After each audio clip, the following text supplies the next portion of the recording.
All right. Song ended a little earlier than I was anticipating, but that's all right. We're here. Welcome to the stream. Thank you, Haikiri, for the lurk. I appreciate that. Time to get started. We're going to do some more Half-Life tonight. And potentially finish up the game, too. Hold on a sec. Let me just check something with my mic here. See, I was still in the middle of doing all my checks. One moment.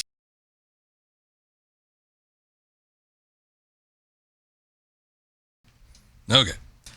I think we're good now. Anyway. Yeah, we were making a decent amount of progress last night. Got a couple instances where it was a little bit rough. There was a few moments where, I kind of backed into a corner there, but managed to get through. And we got all the way to Lambda facility. And I think we're pretty close to the end of the game. I was not sure exactly how long it would take me to wrap up this game and how much of the game we got left based on where we are. But looking at it, I took a peek at a long play that was uploaded on YouTube about where we were.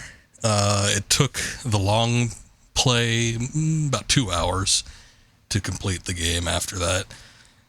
So, I don't know, probably going to take me a little bit longer. Might do like 3 or 4, because sometimes people just like speed through a game. But I guess we'll find out. Anyway, let's go ahead and switch on over.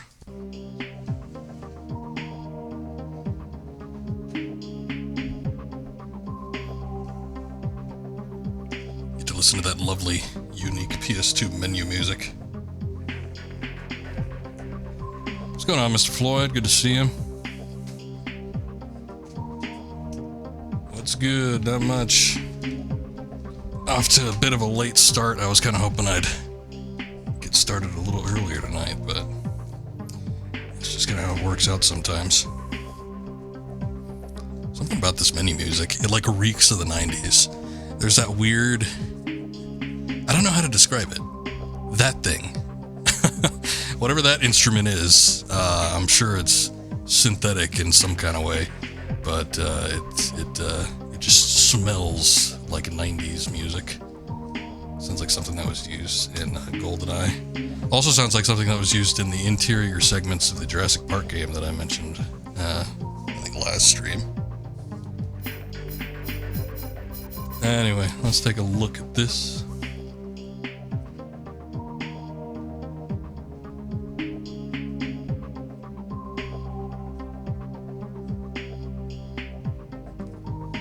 What's up, Akuma?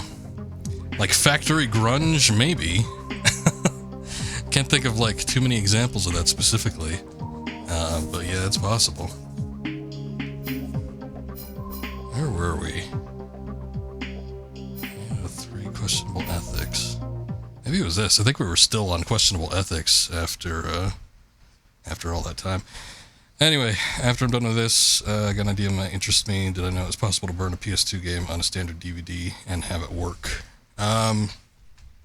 Yeah, I've done it before. Well, I've done it with, I don't know that I can do it any longer. Wait a second, this isn't right.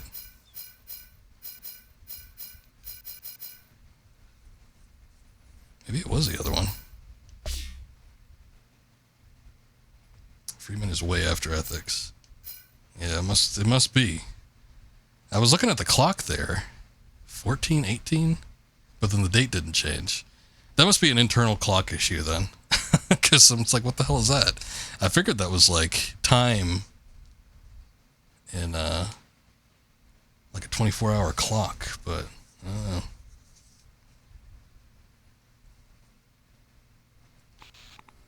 Yes, this looks more right. This is, I believe, the Lambda facility. Okay. Don't copy that floppy. It does not say anything about CDs. Very, very true. Very true.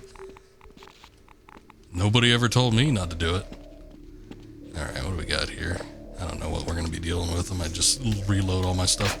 Someone ported Half-Life Blue Shift PS2. Think you could burn a disc. Oh, that's weird. Honestly, if I was playing the expansions, though, I might do them on PC, because I've never played the expansions all the way through. I usually, if I ever had, and I got them all, I guess, but when I originally played this game, I, checked them out for a few minutes, and then I'm like, yeah, I don't know, I just played the main game, I'm good, and then left it at that. But it might be interesting to go through and check them out. I was thinking about doing Half-Life 2, but, I'm not, 100% dead set on that. If I do Half-Life 2, I'm definitely going to be doing the episodes as well. Oh yeah, that doesn't need reloading. Everything else should be good. First time should probably be nice and crisp. Maybe so. I wouldn't be opposed to the idea.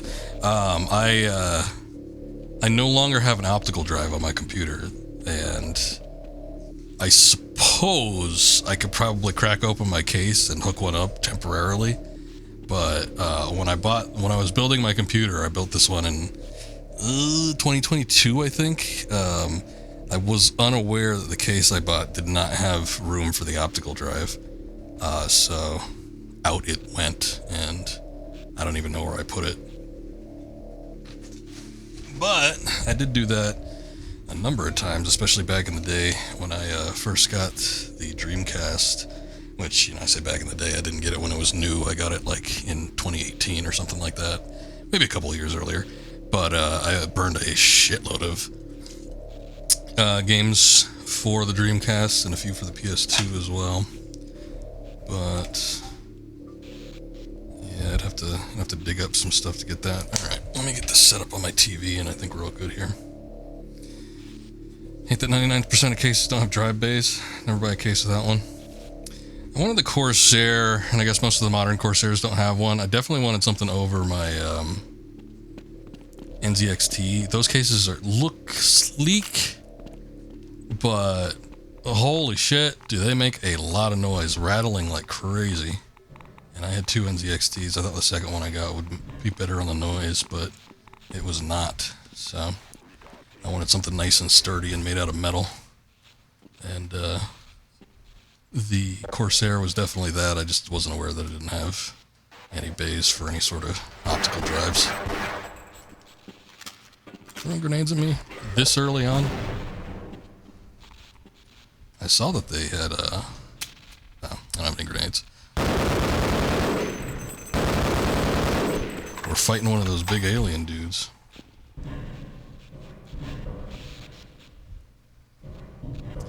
Utilitarian kind of guy. I got you. Yeah, I only get stuff for what I need, and maybe options for potential expansions, but generally speaking, especially since, I try to keep up on my GPU, and boy, they get bigger and bigger. But anyway, I wanted to make sure that I had something that was big enough to actually, take a 4080. And I wanted it metal, and I wanted it, a decent quality brand, because I don't want any more shit. And yeah, the Corsair was the one that kind of ticked off all the boxes. I don't use an optical drive too many times. I used to rip all of my DVDs because I've got a huge physical collection. I still get stuff on Blu-ray and 4K Ultra and all that, but it's not become as much of a necessity, I think. But yeah, I used to like to back up all my physical stuff. Hey, what's up, Chuckin? Good to see you. Your mindset is basically you don't have to worry about this if the need arises. Yeah, it's not the biggest deal for me if it didn't have an optical drive. Again, and I've got a secondary computer build. I guess if I really needed to, I could just drag it over there. But, if I needed to do something on this computer, I could just open up the case from the front. The panel does come off, and you can detach it temporarily if needed. And I could just slot in the optical drive in there. Or I could get one, I think they make them where you could hook it up via USB these days. So I could just repurchase one if needed, but when I found out that it didn't have the optical drive, I'm like, whatever. I don't really care. Alright, I don't know what's going on over there. There doesn't seem to be anything actually working.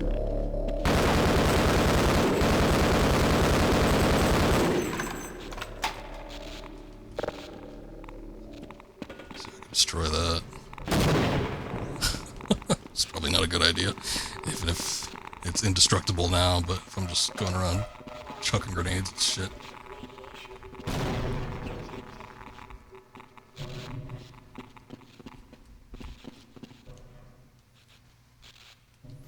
Yeah, that's not really me. If I need older media, I can find a ISO online. Easy, easy. Like I had to do that with Doom. These just don't open, do they? I had to do that with Doom 3. Oh. It makes a rattling noise. But I wanted to play the original Doom 3 and I couldn't find it anywhere. So I'm like, I'll just buy the physical copy and see what that gets me. And then it didn't really get me anything because I installed that and I had all sorts of... here we go. Backwards compatibility stuff and trying to get it to work on my modern system, and took a minute before I finally figured it out. And then when I finally got the game running, it needed like a key or something. I don't know what happened. Oh no, it wouldn't read it. No, I had the key. I used the key from my physical copy. It wouldn't read the CD or something. I don't forget what it was, so I ended up having to use an ISO that I found online. And then just using the key that I had on my copy that I bought. I don't know, it was dumb, and it was like 6 years ago, so I don't really remember, but still. It was a pain in the ass.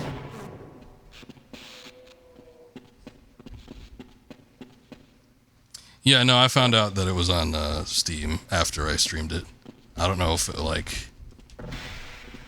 I've since bought it, but I don't know if it was, like, something that released quietly after the fact, or what.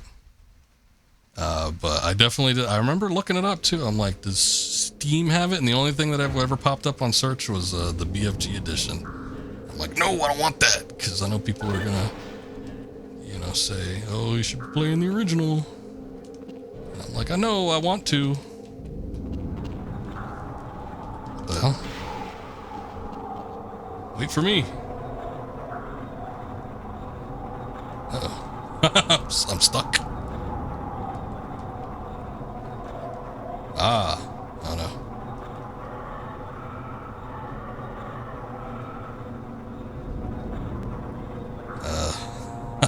This might not be good.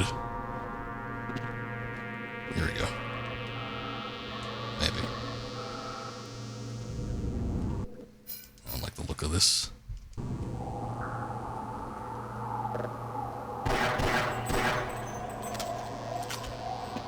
Yeah, I'm still kind of stuck. Okay, here we go.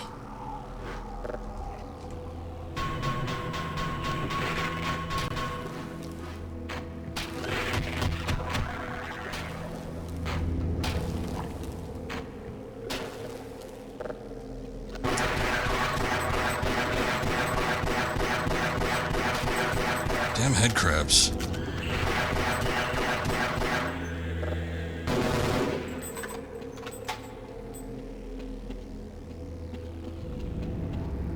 Yeah, it didn't at the time. I wish it did, because it would have saved me a lot of hassle. Believe me, I do not like doing setup like that, so if I knew and had found it at the time, that's the one I would have used. But yeah, it wasn't having it back then. Something down there, but it looks like there's more stuff up here, plus I need some health. Give me... There we go. This additional ladder. Where the hell does this go, then?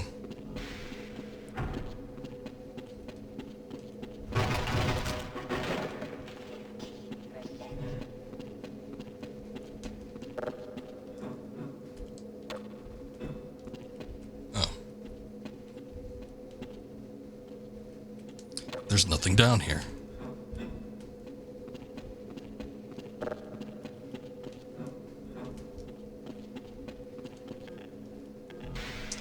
Anyway, we're talking about the prospects of doing additional games after this. I gotta do that stupid Quest 64 because Akuma had redeemed those points for me to do that. So I gotta do at least one stream of that. If I complete this tonight, I'm probably gonna end up doing that tomorrow. And it's just for one stream, so it's not like a huge deal. It's not like I'll be like focusing on that. But outside of that, yeah. Oh shit, these guys are back. Do we have the trip mines? It's a good idea with all these barrels and shit here, but.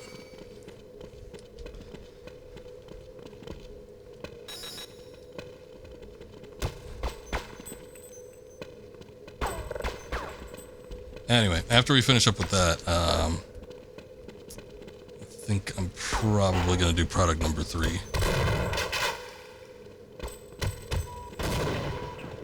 One of them blew up.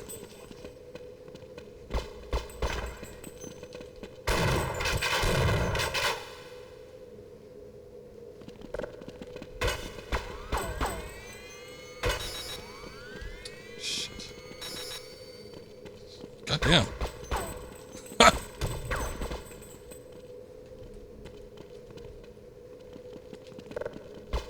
How'd you slip by that? Okay, he blew himself up.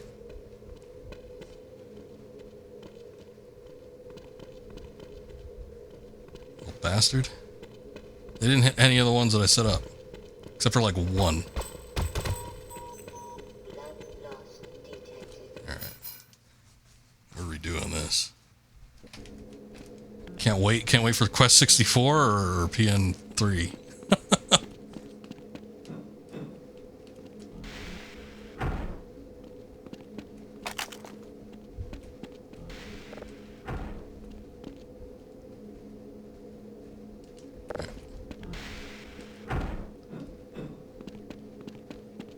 That again.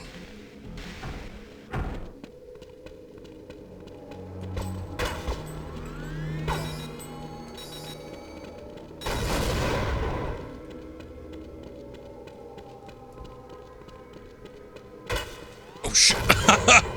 Damn it.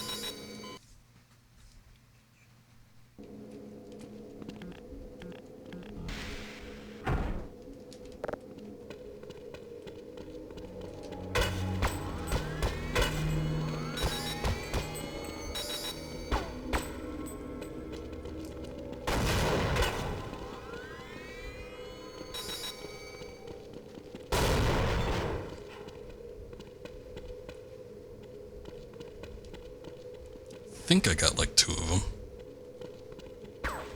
Oh, there's one up top.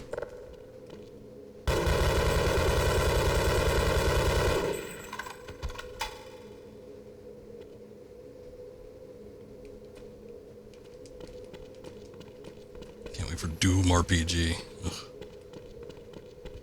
Reminds me of that Doom cell phone game. I hesitate to call it a mobile game because it was old enough to like not be part of that designation.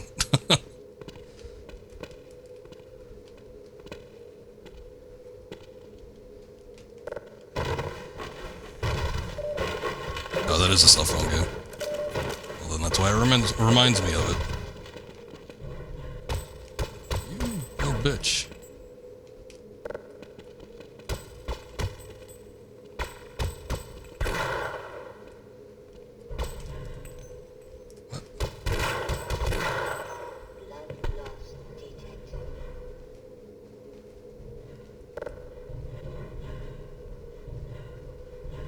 Lambda.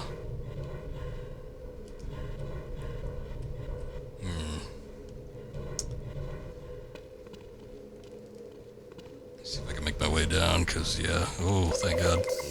HEV recharge and a health station.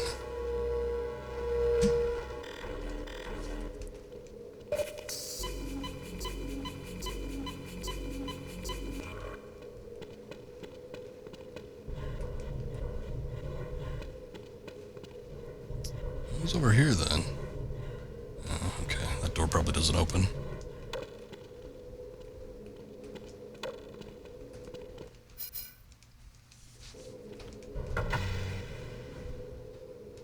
world's slowest elevator.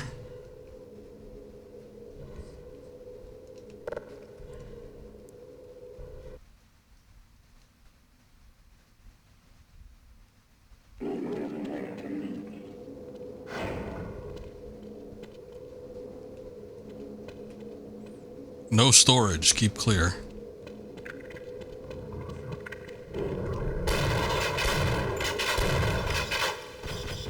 Thought I heard something.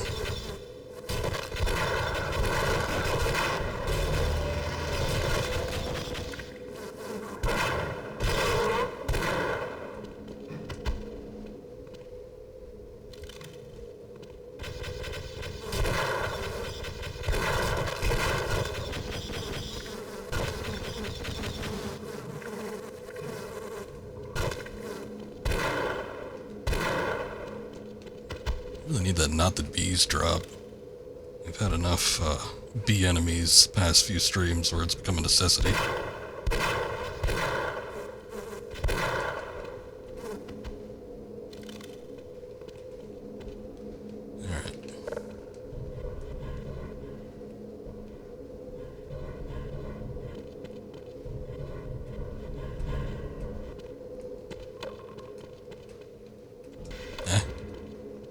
Making that noise.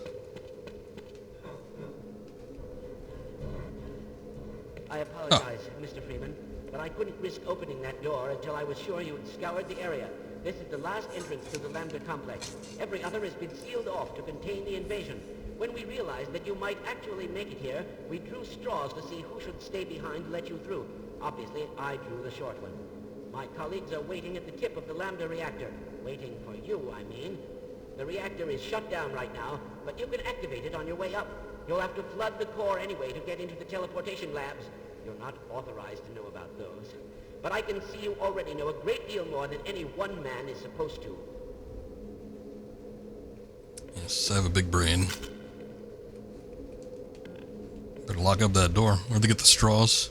I don't know, maybe they have some kind of a cafeteria facility where they keep them.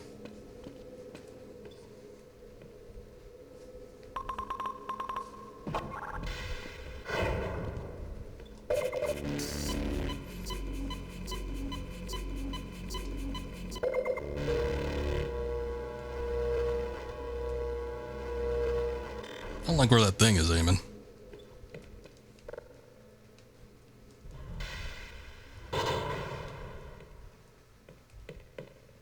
Test firing chamber. What is this? Yes. Were you in weapons research too? I built the gluon gun, but I just can't bring myself to use it on a living creature. You don't look as if you have any trouble killing things. You'll only be right about that. Hello, what have we here? Interesting. I forgot about this. Running this layout through your head and there's no places in the cafeteria. Could be the rest of the Black Mesa set areas. Hope someone got fired for that blunder. Hope somebody got fired for that blunder. Oh my lord.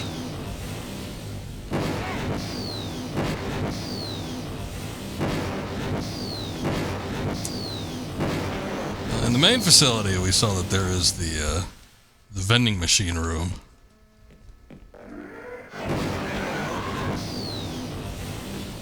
Essentially a proton pack.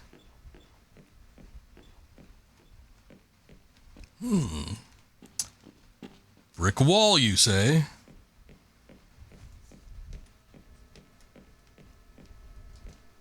I'm guessing this is probably going to be the same. Oh, I could just stand up in here. Well, I figured I'd look. You never know.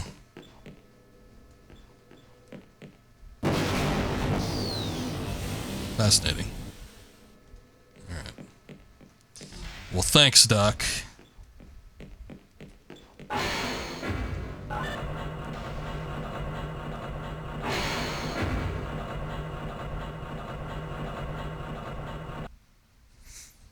Oh yeah, wasn't there supposed to be a Egon scientist as well? Seem to remember that. I didn't use it, but... Oh.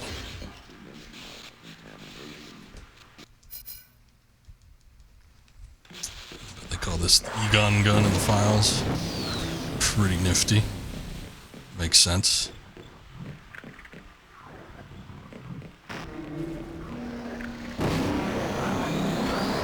Huh.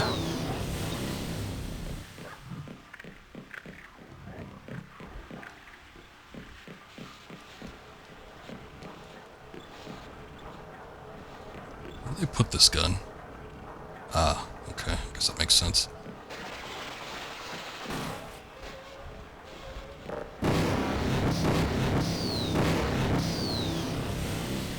Not so fun when you get electrified, is it?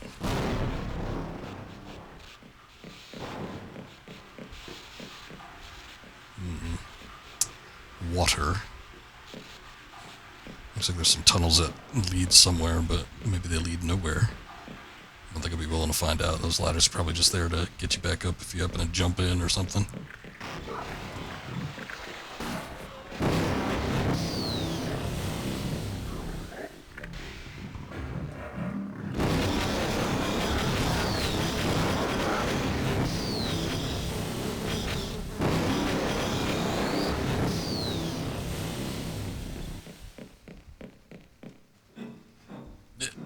Get me up there.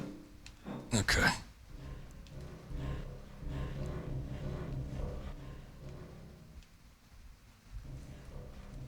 Hopefully nothing super important down there.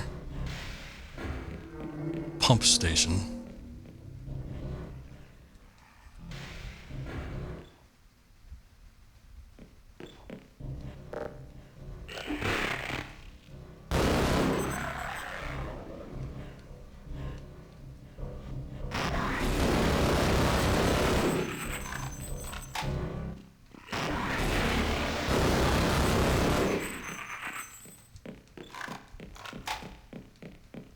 Drop something? I'm gonna save the glue on gun for stronger enemies. Ammo's not super available. Yeah, kind of figured as much. Only there was a number of the big guys that were popping up, and not just in that one room either. It was like, ha, they can't swim. They seem to be kind of popping up at random, so I was mostly just hanging on to it for that area. But right now it looks like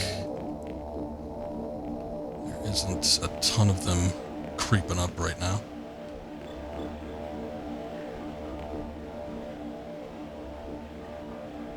I'll be damned, they're still alive down there.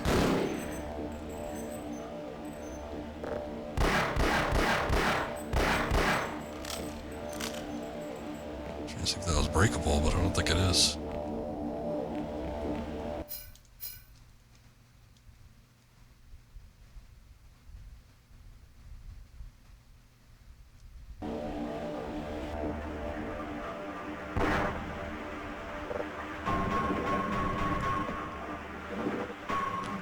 Oh yeah, I did notice that there was a lock. I never use it though. I kind of prefer freeform shooting, but only because I get kind of sporadic with my movements on occasion.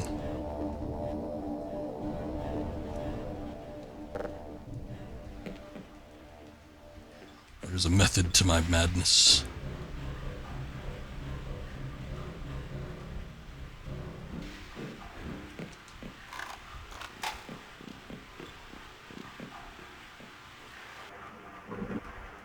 This? Nothing, that's what it is.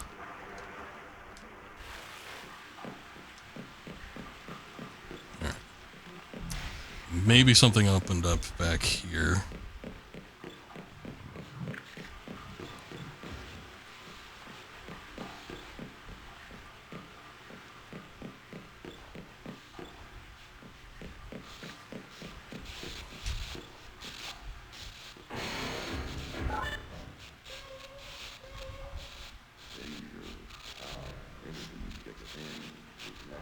What was that?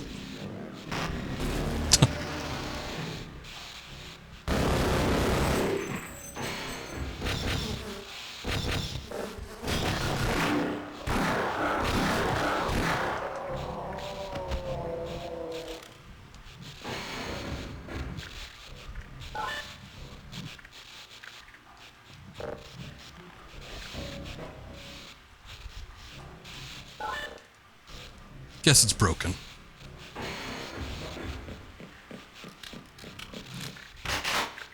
Auxiliary tank reactor station. Maintenance station. Barney. Come on. Wait. Out of the way first. Okay, fine.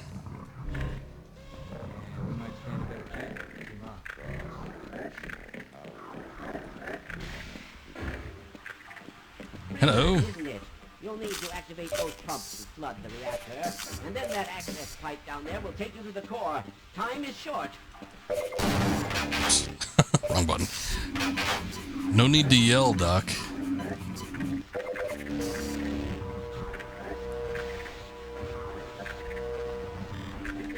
right way out.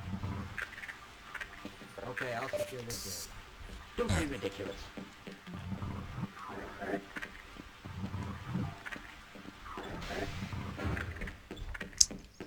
We gotta go to the other side of that hallway then.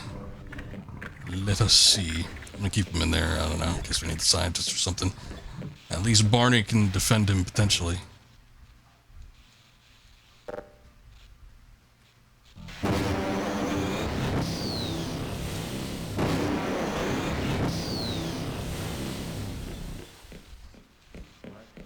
Coolant tank auxiliary.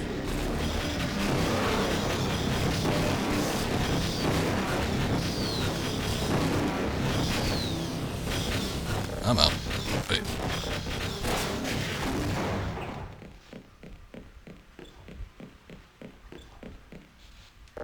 Okay. We don't need to be here yet. But at least maybe we cleared it out first.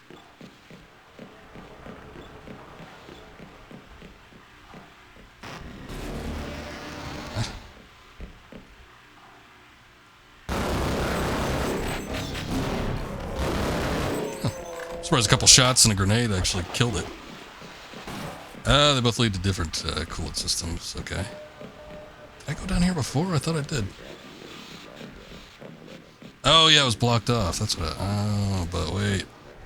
I should have investigated further, because you could actually walk over there.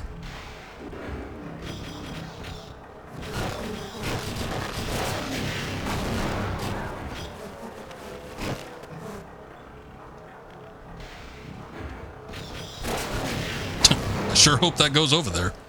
It's like this big beam in the way. What?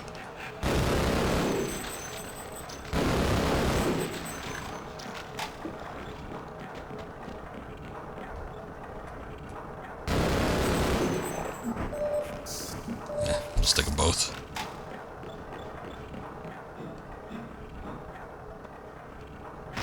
Whoa! Son of a bitch.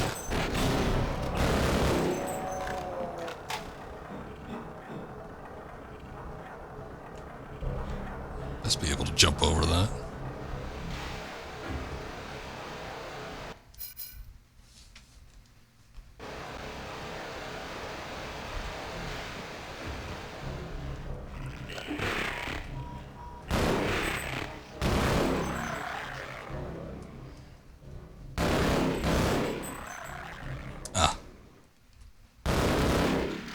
Took me a second to realize, wait a second, those aren't ropes.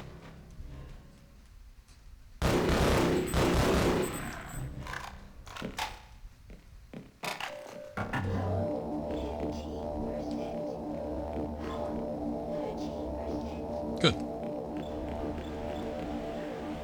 That's what I want to see.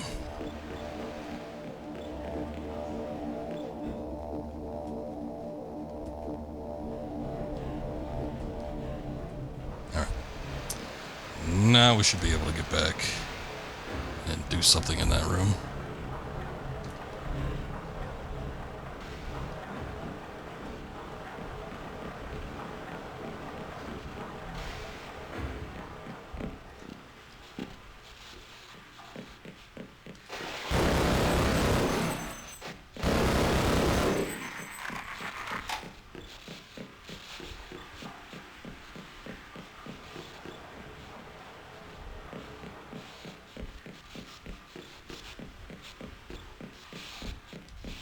I'm gonna see. I think there was like a little bit of health maybe in the station over here, so I'm just gonna check it out real quick. Never gonna be anything in the HEV because I've never got power. On the pump. Now take the access pipe, plug the core, and get on up to the labs without delay. Good lord.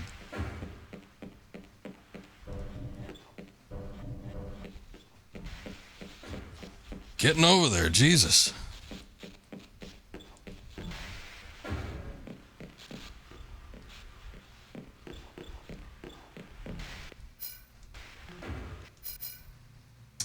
Doesn't seem like a good idea. Shit.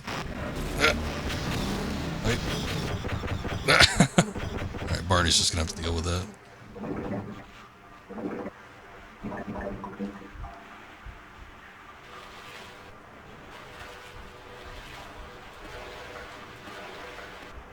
Ah.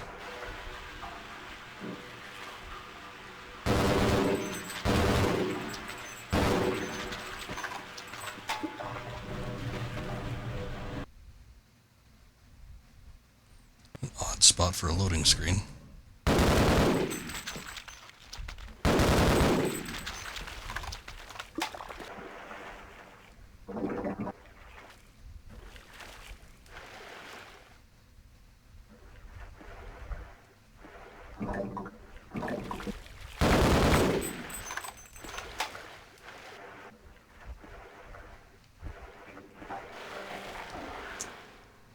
Flow from coolant, system 0.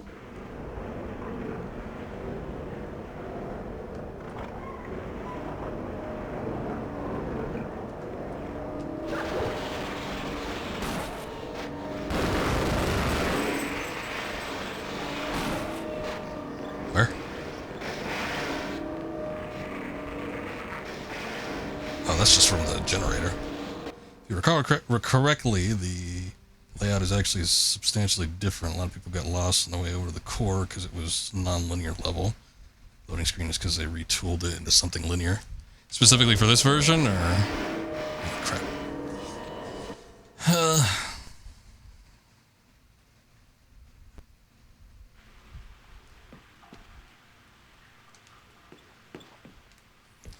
wish I had a little more HP, but...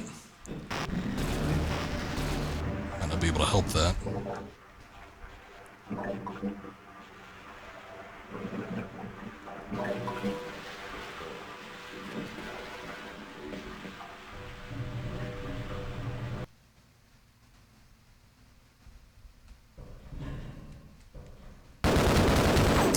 Not really have any time to play any games on my own. Otherwise, I probably would have tried to play a little bit more of the original version of Half-Life up to kind of close to where I was. I think we made a lot of progress last night, but yeah, I probably would have tried to take a look at it to see if there were any differences. I feel like there was a slight change in the level from one of the earlier ones that I had done, but couldn't tell you for sure.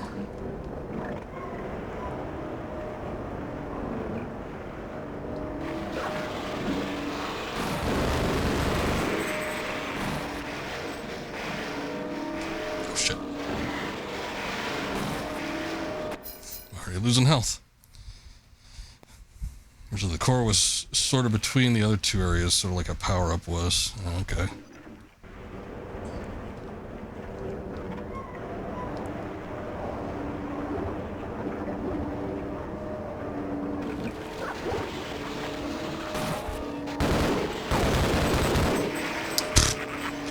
think I got hit by the core again.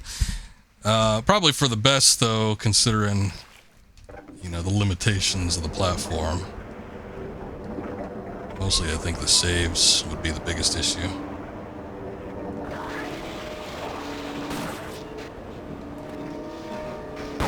Ah! Well, that ladder just, like, puts you right into that beam.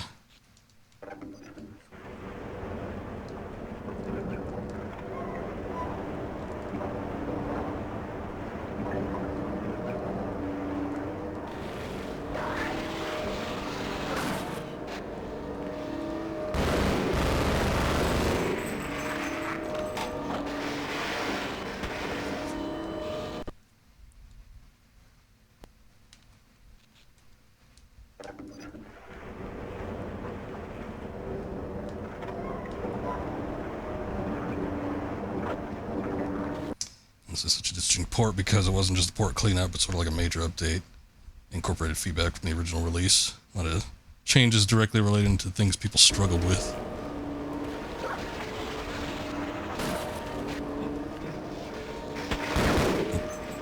There he goes. Oh, crap.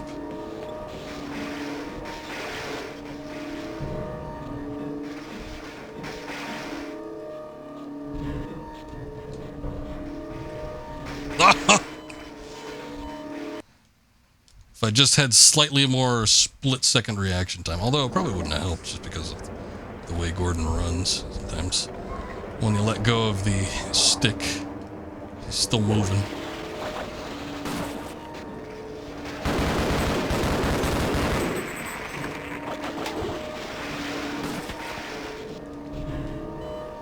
Ah, puts me right in it.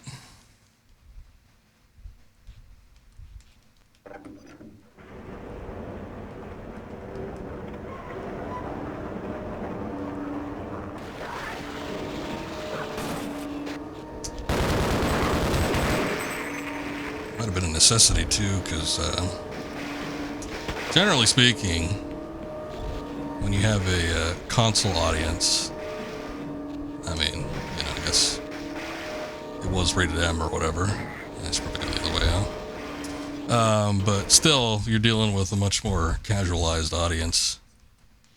Not only do people on PC, especially back then, were older players, but I think they probably were a little bit more used to games of this nature.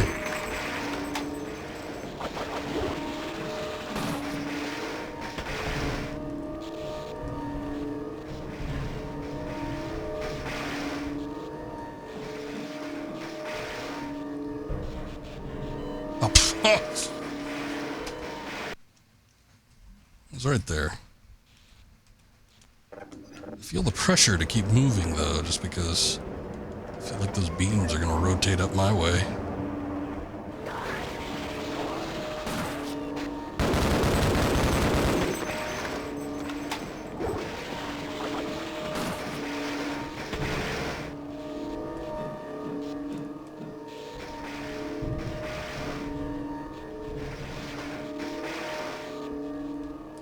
Oh, God.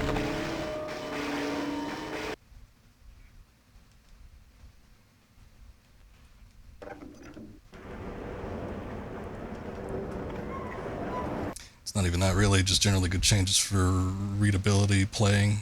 For example, remember at the very start of Power Up, you fall through the pipe into a pool of water. No. I do not commit most of the levels' names to memory or anything, so I'm not even sure which one Power Up was. But where do they say this? Did Gearbox or Valve personally comment on this? Or is it just theorizing? Thank God.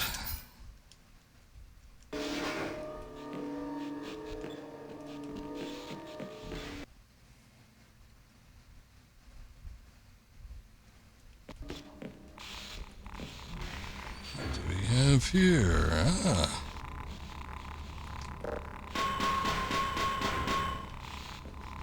Geiger counter going off a little bit, but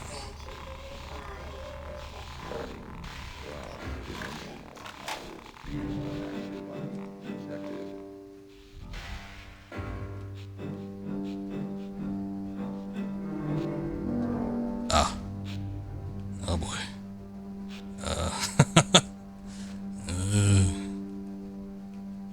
You get a little bit of distance with a jump, but okay, cool. I mean, more nervous than jumping through electricity fields.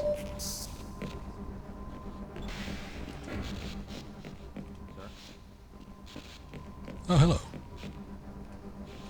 What are you doing in there? Yep, all that target range time is gonna pay off today.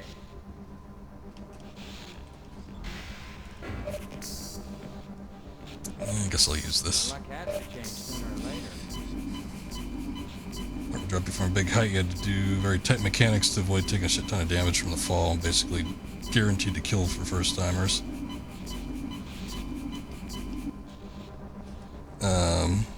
water in the PS2 version as to not insta-kill. I guess I remember jumping into a pool of water. Oh, screw you and your bees, man.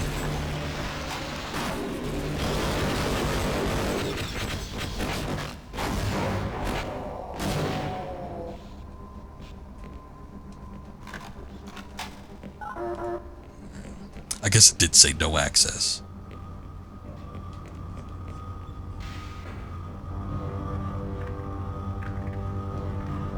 Let me check out the rest. What the hell is this? Ah, teleporters. Let's hope there was no flies in there.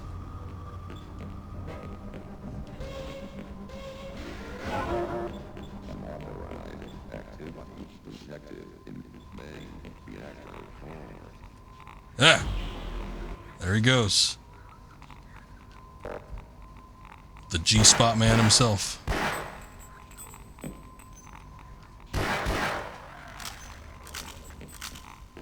I have a pretty good visual memory.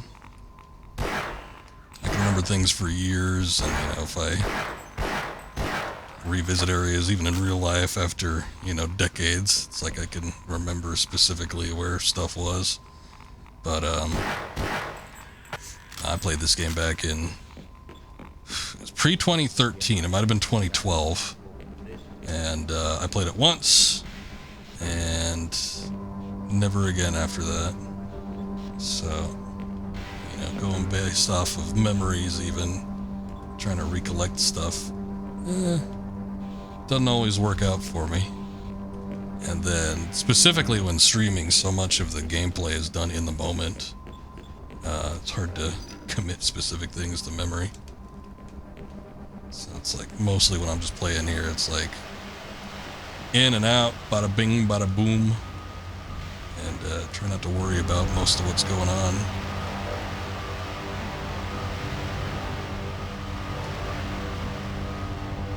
Oh, I know a lot of people don't like watching recordings of themselves or whatever, but I do find it fun to go back and watch my gameplay from a game I streamed or something.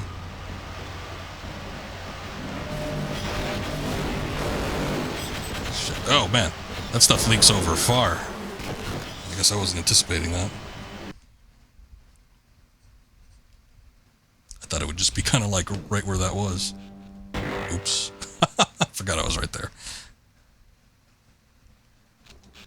There we go. Keep that.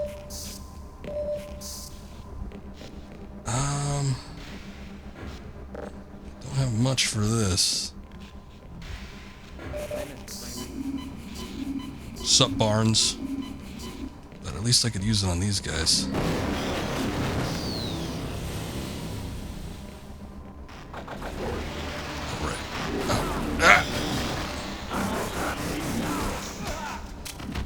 No!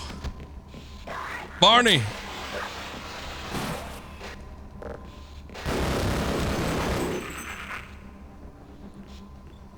Ah, my only friend.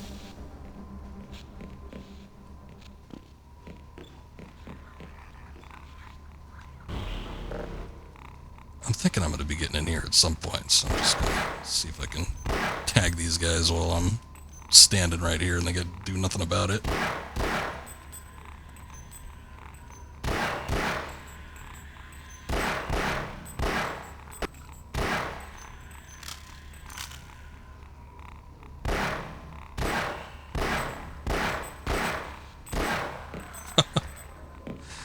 Alright, hold on. There might be no end to them, I don't know.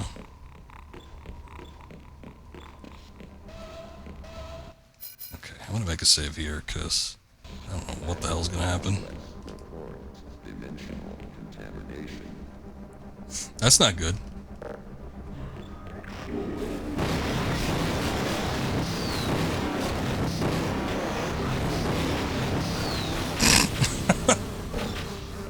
You guys stop.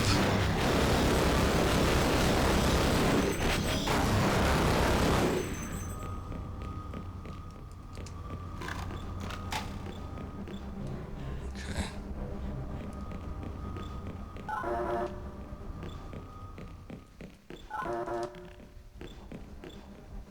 the reactor core.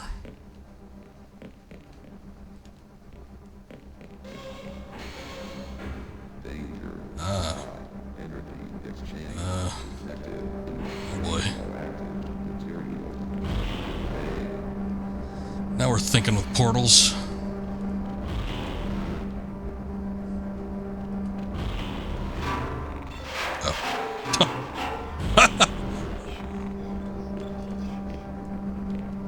I took a little bit of damage, but it probably could have been worse.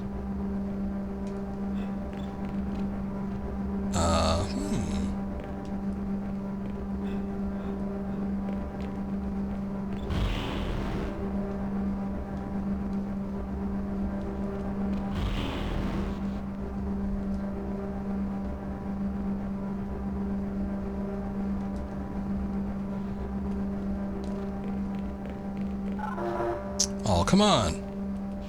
There's a damn portal in there. Some nice looking stuff in there.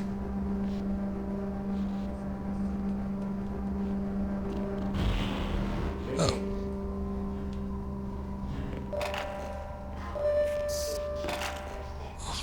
I don't know why. There's like something, I don't know if it's supposed to be an echo or what, but every once in a while we'll come into a room and it like makes all the sound effects ear piercing.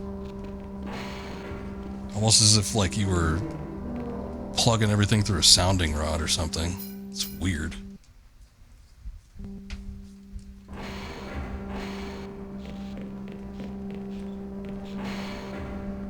Everything has this aural hum to it.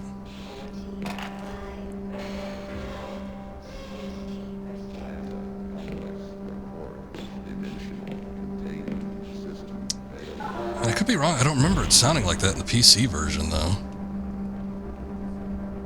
Mostly because I don't remember there being like any issues with sound.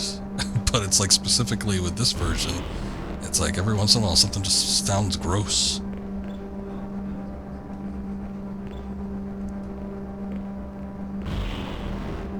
I'm surprised I landed on a platform every time I've been through that portal up until the previous time.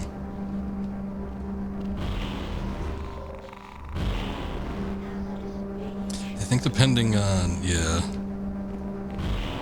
which way I approach this. I mean, we found, damn it, we found some cool rooms. Port 2.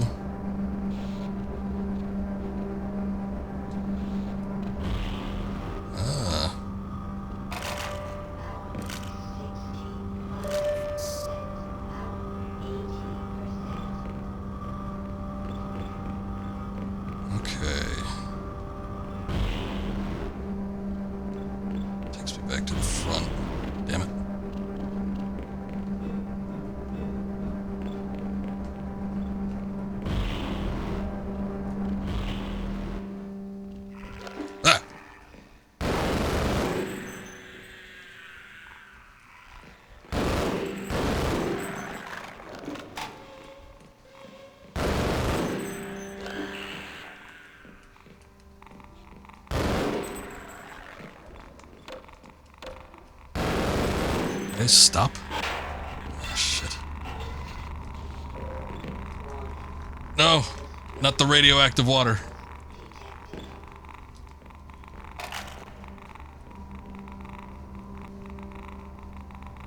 Oh, it's this room. G-Man went through here. Okay, he just ended up back here, I guess.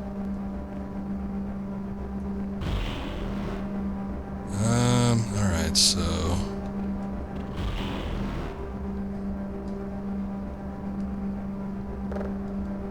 Port 4... Port 5? Okay, we're back here.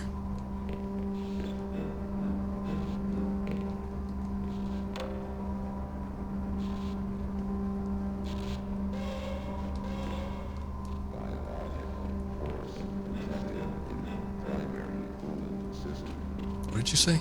Yes, let's go. No, not that. Right here. I don't think it'd be much help past this point anyway.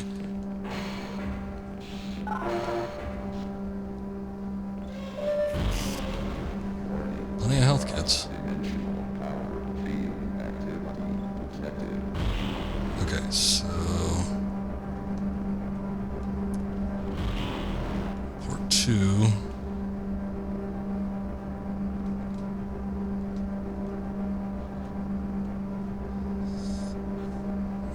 don't think we want that. I don't remember where. Let's see, port 6 takes us. Oh, 6 is the hole.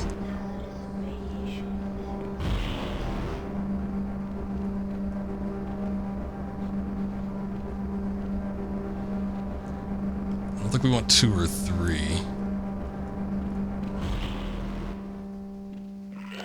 Oh no, we don't want 1 or 3, I think. Shit. Ugh.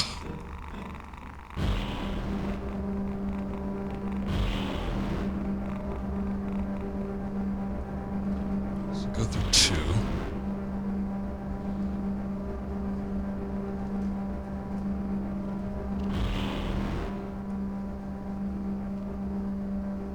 Seven.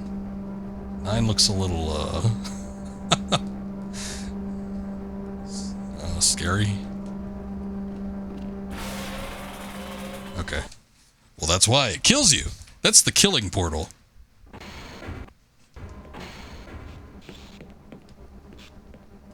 Yeah, 9 is fine until it, ruptures your intestines. I think we might have to go with Lucky 7 here. Lucky 7s. 7 looked, I don't know, agreeable.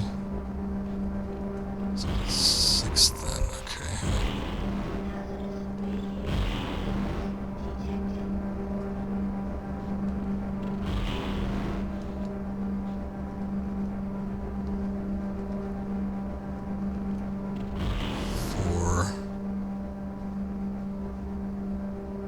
It's not 7, it's 8. Ah! Loading screen. That's promising. Alright, cool. I think I missed some items because of the reload, but that's fine. Alright, what is this? This looks suspicious. I don't think I see like anything on the bottom, so I think we probably just need to get to the center.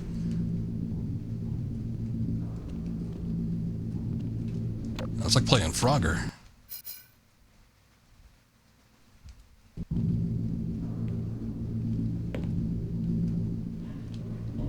Damn.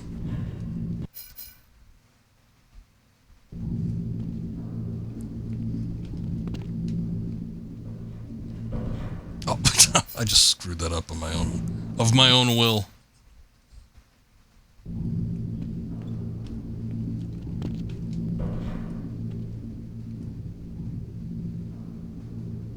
Is there an entrance to here?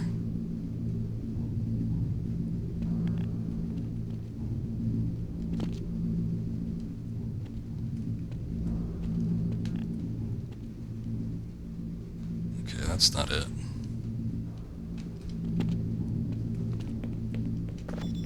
One. Ah.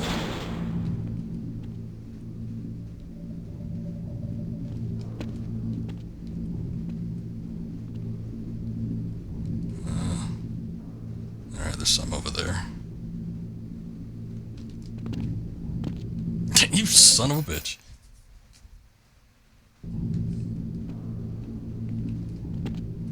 I like this middle rod.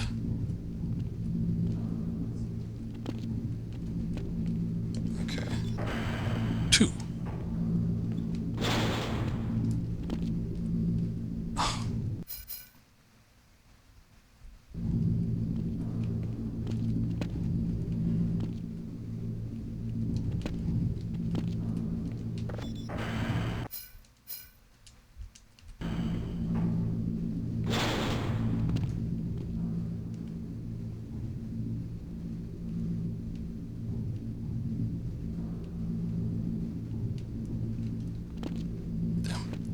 Actually, it wouldn't help me anyway because there's that barrier there.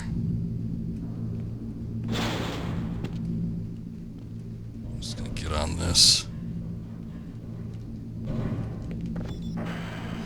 Okay.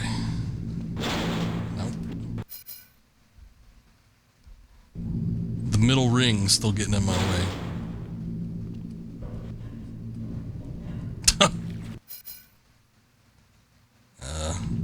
Seems like I should be able to fit through there.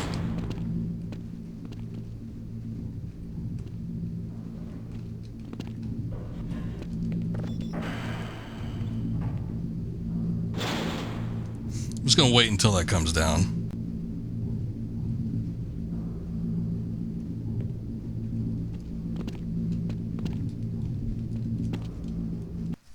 There we go.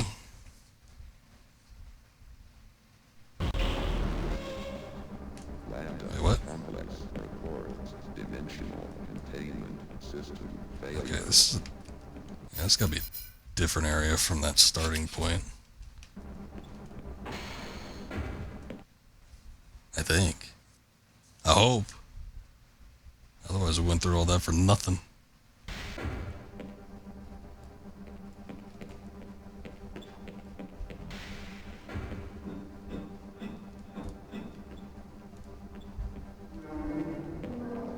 Oh boy.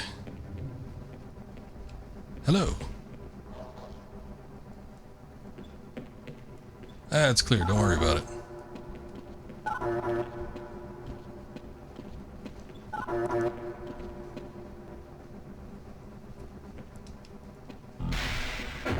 Freeman, you finally found us.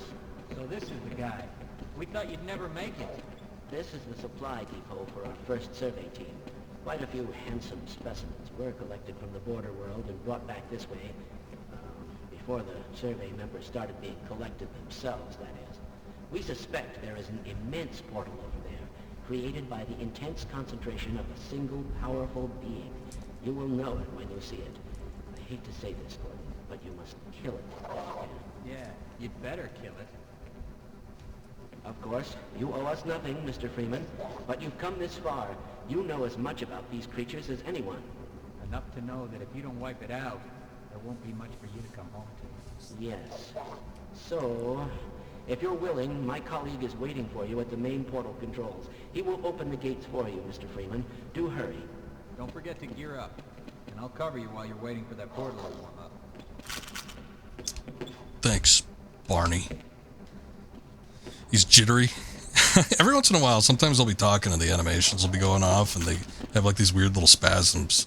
I know the jaw like goes like juts in and out when they're speaking, and that looks a little odd, but it's more like a head snap or something. They're just so scared they can't contain themselves. Quite a collection.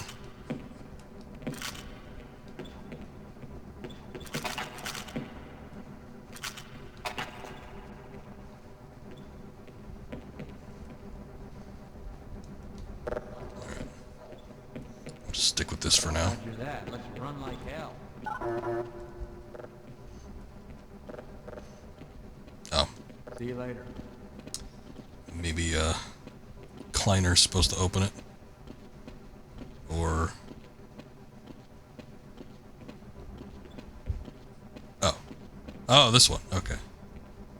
There's a roundabout way of getting there. Mr. Freeman is a long jump module created expressly for navigation in the world beyond. I certainly hope you received long jump training, because once you're in Zen, you will need it. I would advise you to practice before crossing over.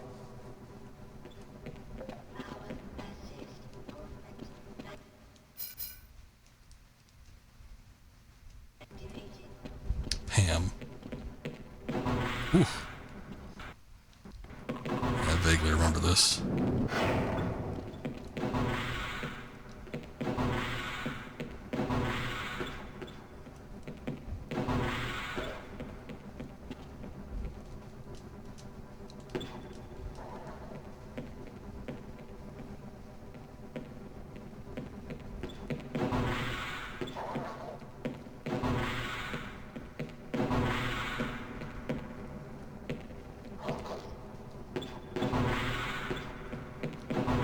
How did it work previously? Because I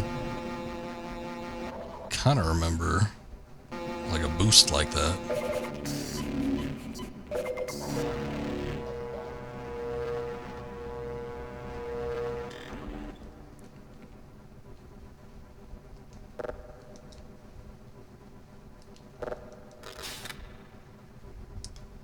You running start, then crouch and jump at almost the exact same time, sort of a long jump.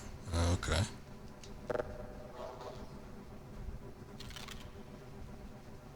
Like the Mario 64 long jump. I gotcha. Yeah, this is just a double tap on the jump button, so less to worry about, I guess.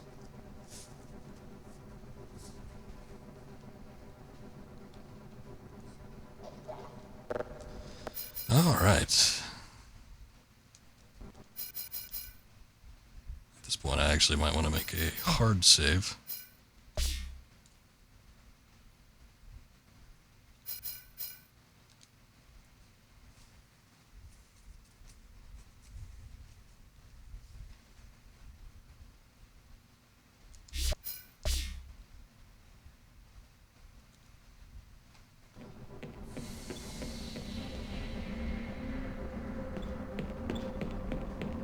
Hello, Freeman. I'm up here. Practice your long jump if you must, but hurry up.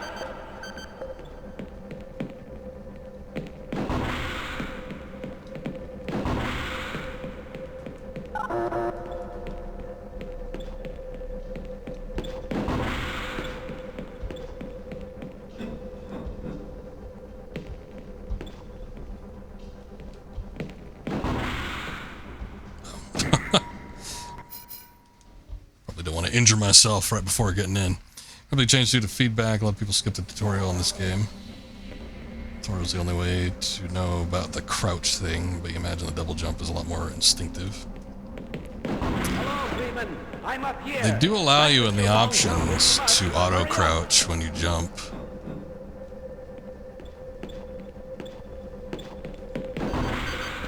So that seems like something that's just like automatically applied, I guess.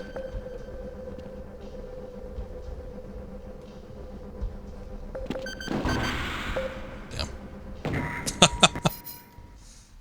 I almost made it over there. If they didn't put that stupid window.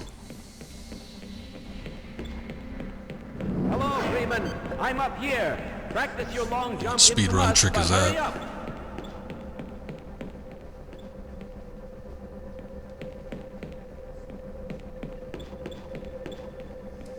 Used to be a trick that if you shot hornets directly into the center of the teleporter before it was ready while jumping in, you could just instantly teleport to Zen. Huh.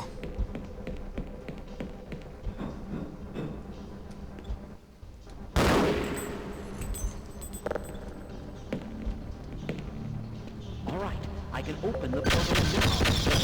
Freeman, you fool!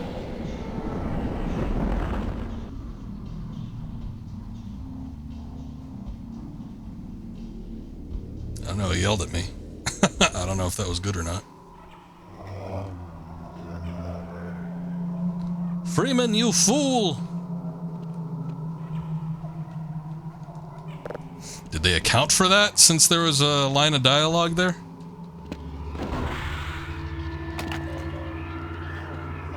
Oh no, who's that? It's not me, is it?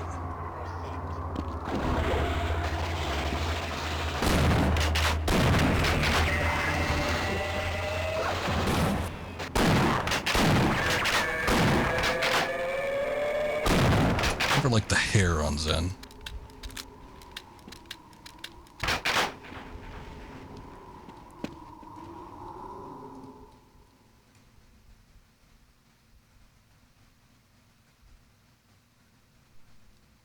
Oh, that line happens anyway. Okay. I guess it still Hello, works. Freeman. I'm up here. Practice your long jump if you must, but hurry up.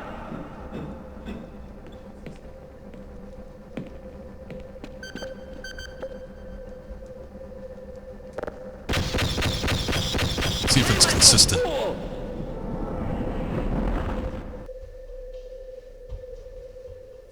Seems like it consistently works.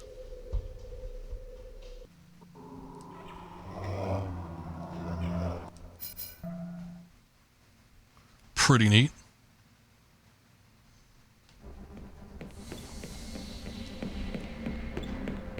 Hello, Freeman. I'm up here. Practice your long jump if you must, but hurry up. But I'm curious then if I jump in without the bees. Freeman, you fool! Okay. So yeah, you do in fact die. Yeah, we're at Zen. Zen's the last little portion of this game. I'm up here. Practice your long jump if you must, but hurry up. Right now we're just experimenting with possible skips.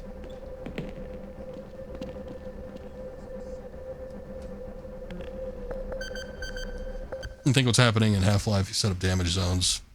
They'll do X amount of damage every X amount of time.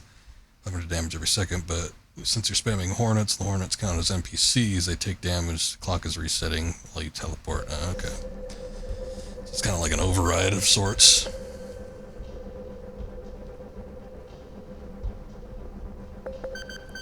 Hurry up! Tell you what, people wanted a speedrun hack. All right, I can open the portal now. The process is complicated, and once it's begun, I must not be interrupted, or I will have to start all over again. Don't enter the beam until I give the okay. Understood? I will begin. God damn it. Whatever, I'll just leave it.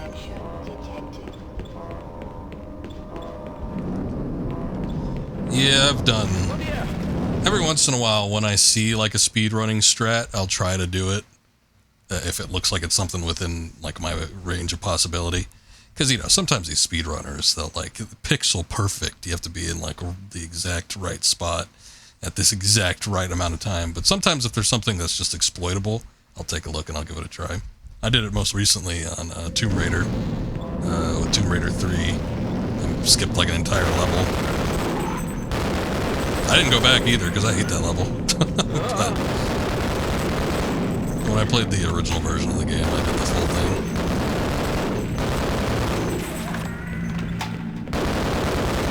Took a few tries to get right. I've also done the, I guess I wasn't on stream, but more recently I remember doing the skip and Morrowind where you like jump over the wall and you skip the whole character creation process.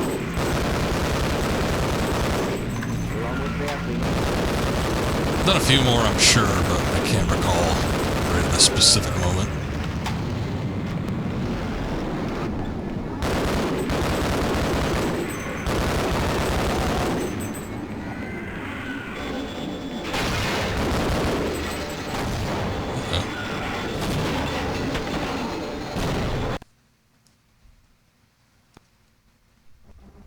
I got no qualms about doing it. Yeah, it's all fair. But it's interesting to see, you know, what people find. Hello, Freeman. I'm up here. Practice your long jump if you must, but hurry up.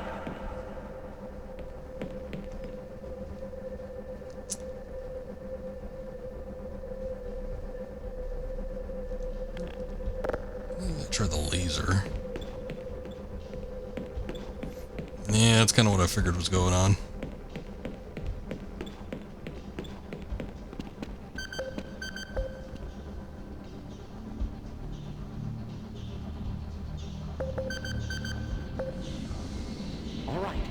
Open the portal now. The process is complicated, and once it's begun, I must not be interrupted, or I will have to start all over again. Don't enter the beam until I give the okay.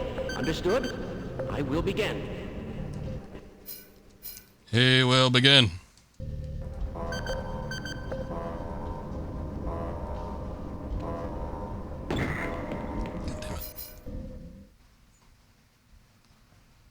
Why do you have glass knees, Freeman?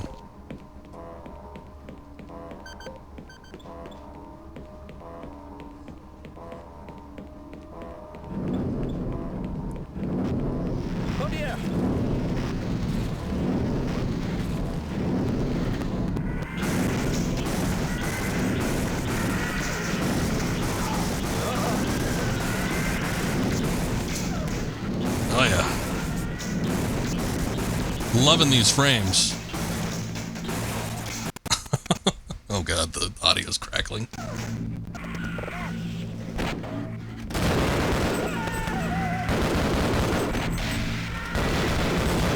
Oh, they already killed him? I think he already died.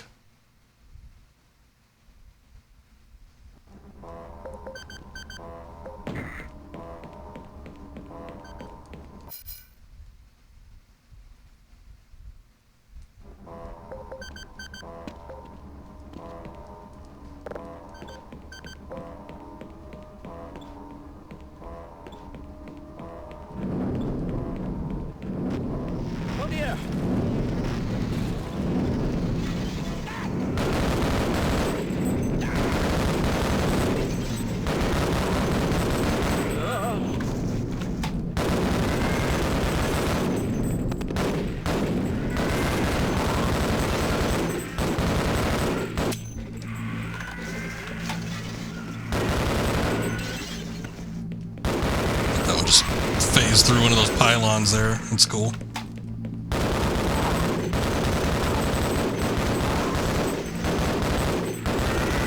We're almost there, Freeman.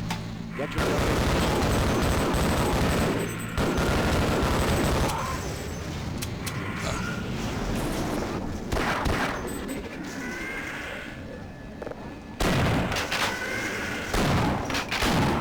It's ready. You must go now.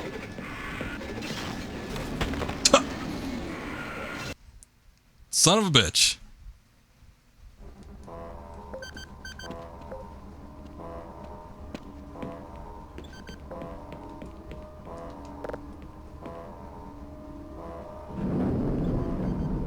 Seems like if I keep close to here, at the very least, they're not going to be focusing on him.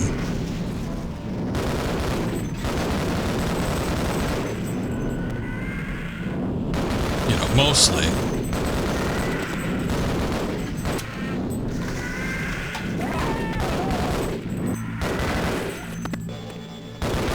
They get him again? God damn it. Sometimes he dies so quickly.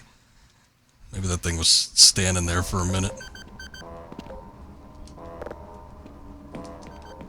I will stand on this side.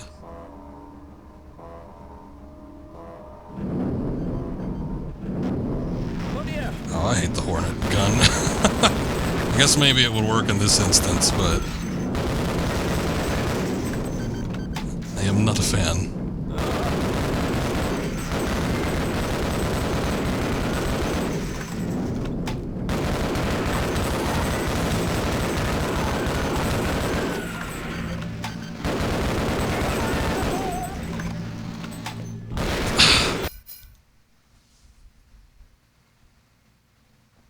Oh, to skip the sequence? Yeah, I suppose.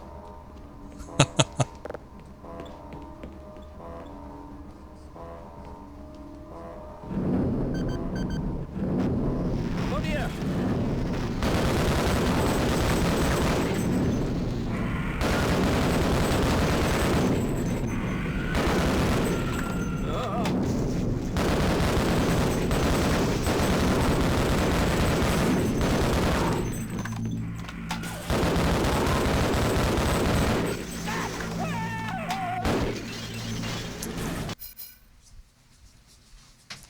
Turn my eye away for a second. They're already going after him.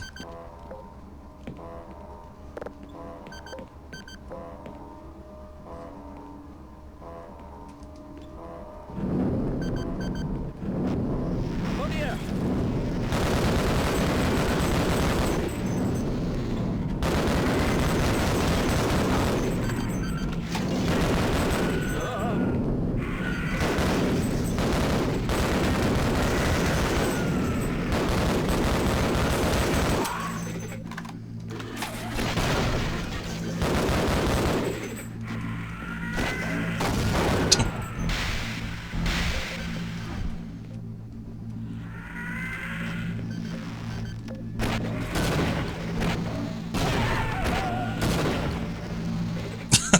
I was really low on HP that time anyway.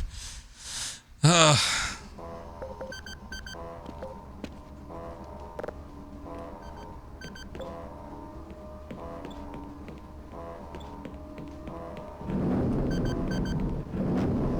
dear.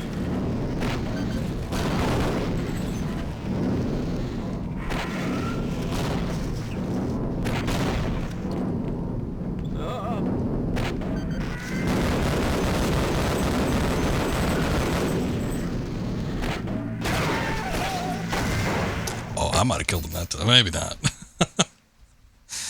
No, it was far enough away. He's getting close. I tried the nade shot, but I think he probably would have survived. I don't know. Maybe the scientists are weaker than I thought. Oh dear.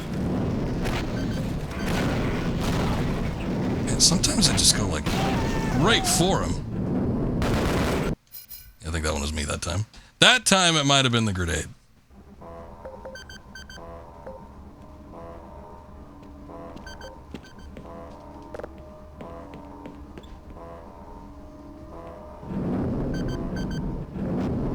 Oh dear.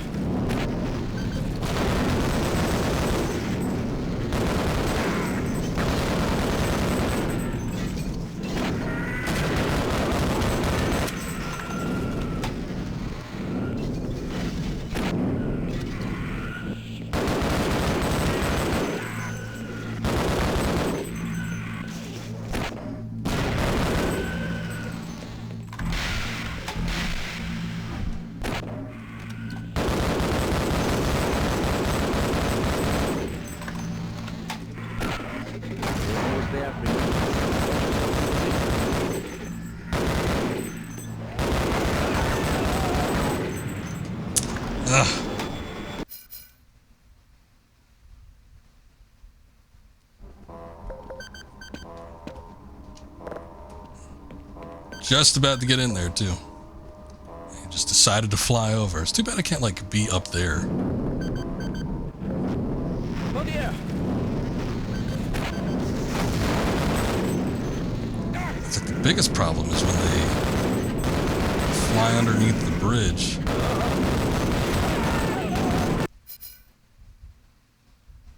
Because then I lose sight of them.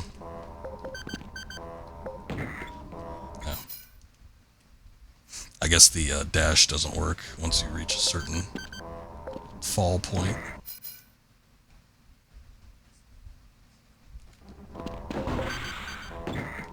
Still take damage that high up.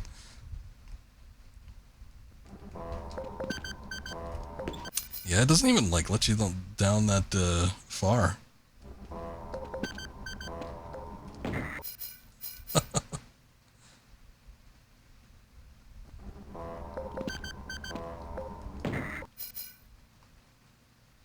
just want to jump over there.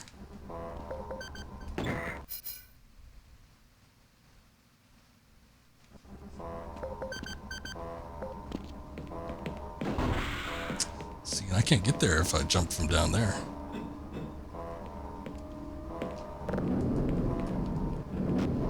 Oh dear!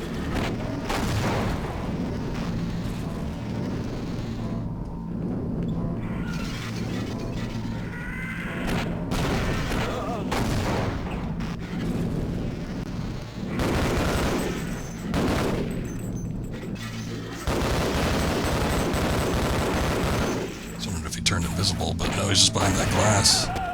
Ugh.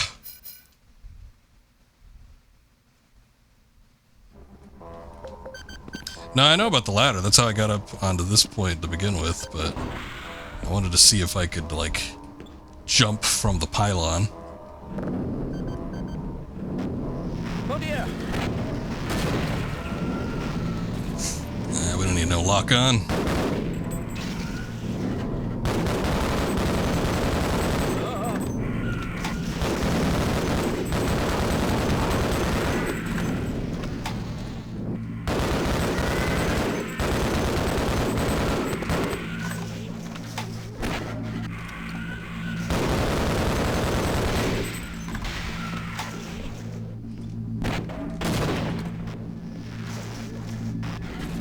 Where'd that other one go?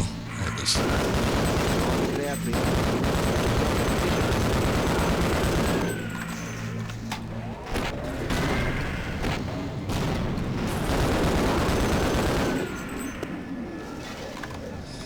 I just wish I had a handful more frames.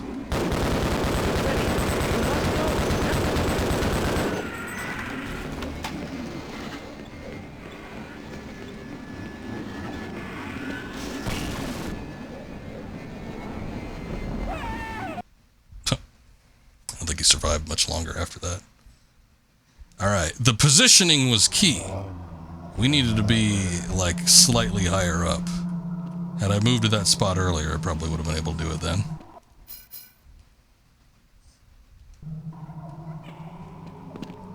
A crumb of FPS. We had like 5 frames for a good second there.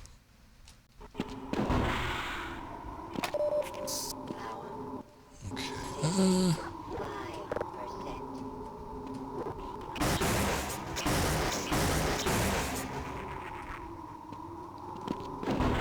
Diet frame rate.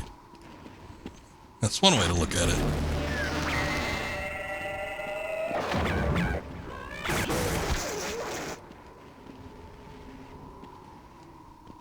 Okay.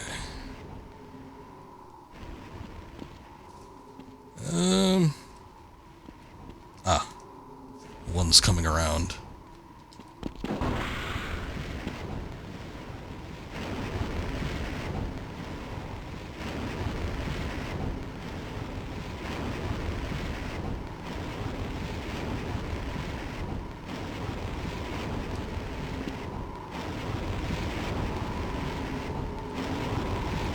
Gravity's a little lighter or something on Zen, right? You don't take like as harsh a fall damage. You can jump a little higher.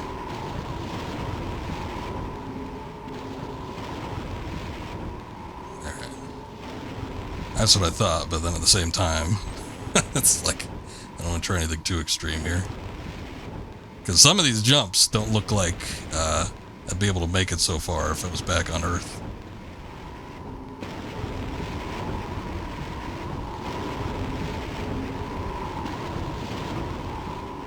Alright, that still hurt. Well, I might reload, but let me just see what's on here.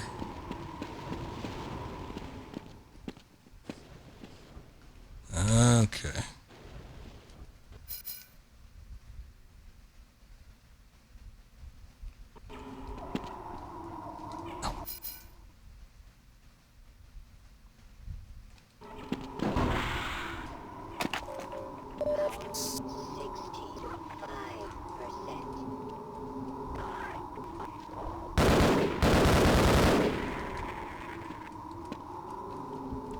See, I was mentioning this earlier, and all the promotional materials, all the artwork and stuff, you always see Freeman without the helmet on, and there's not even a helmet when, you know, you're looking at the HEV suit before putting it on, but I'm pretty sure he's supposed to be wearing one, and it would look like this. You just never see it. But it bugs me. It bugs me that we never see it. At least have it next to the HEV suit when it's, you know, just sitting there. Oh, there it is.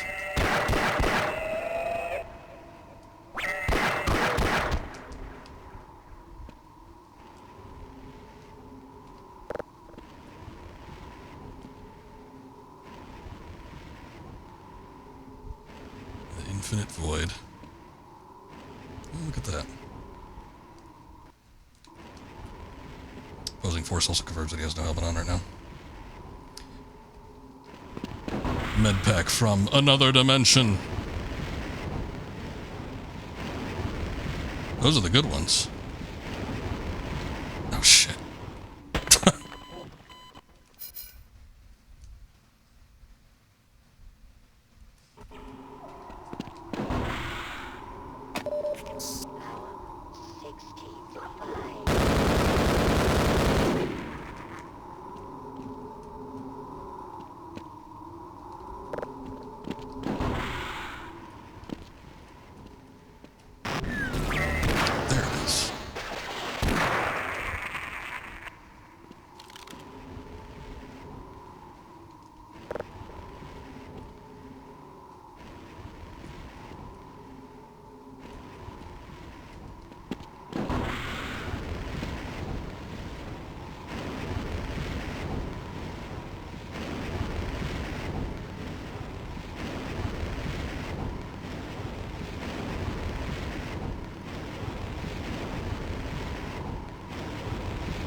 Left behind by other expeditions.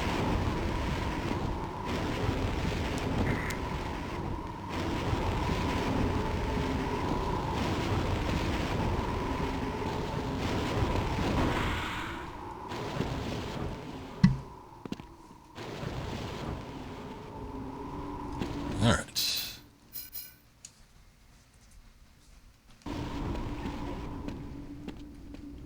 Not that far.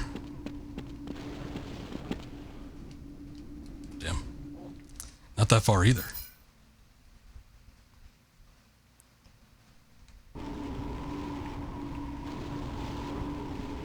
So the skybox looks like the image of the Pillars of Creation, but I think it's smudged. They like smudged it a little bit so that it makes a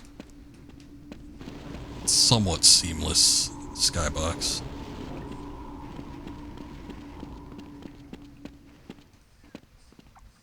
I've seen a picture of that nebula a lot, though.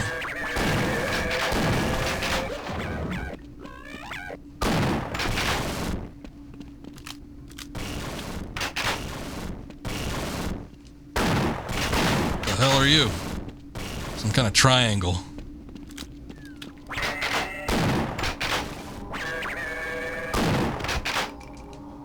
Medpack in another dimension.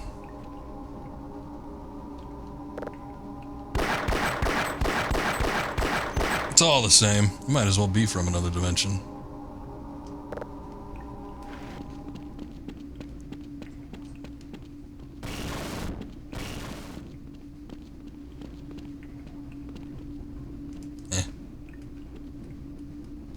told you could turn off.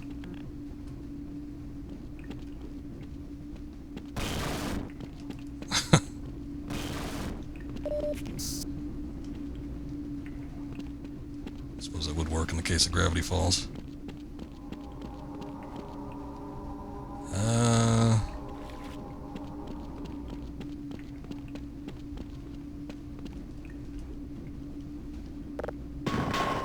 Nice.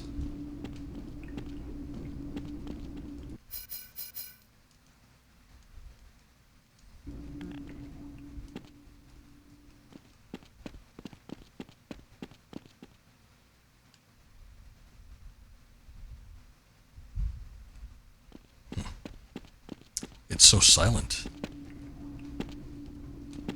Uh-oh.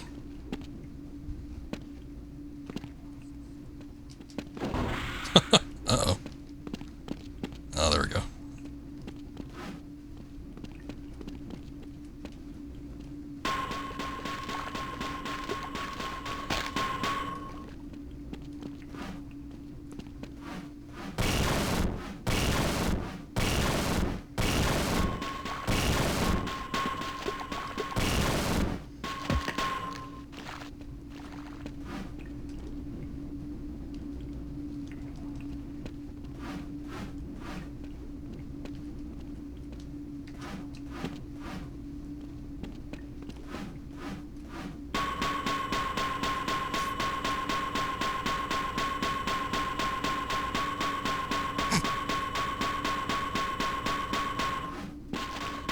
Ah, I don't think I was hitting it.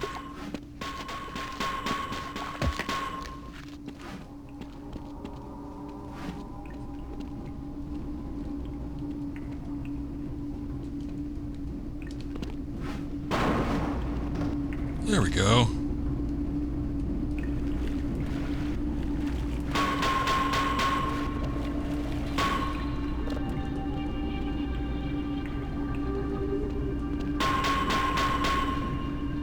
Just beat everything with the crowbar until something works.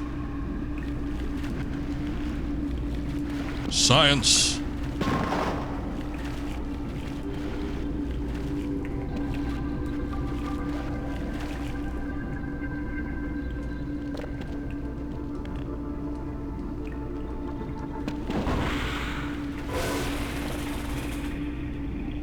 Ah. Yeah. That.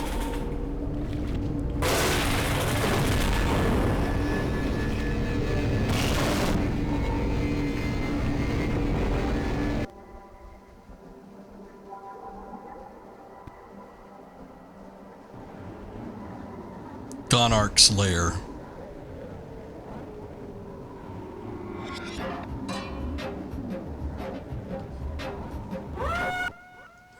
Okay, pause at the right time, I see. The hell was that?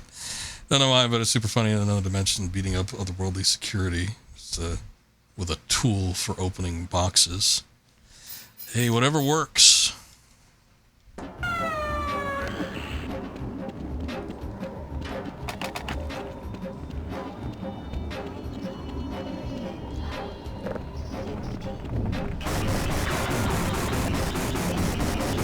I like this thing's undulating sack.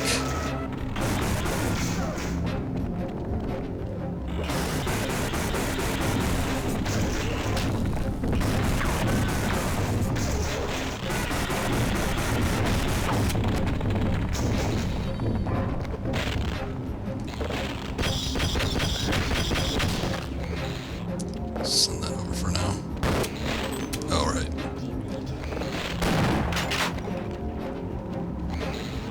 It's like a miniature head crab.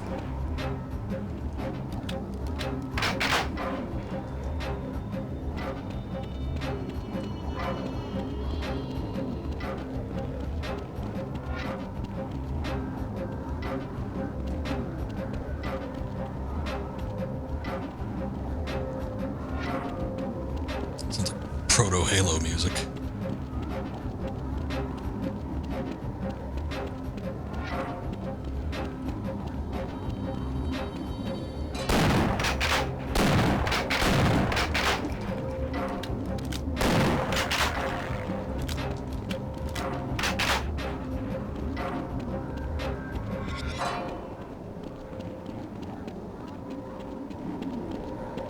that giant thing was a head crab? I did not know that.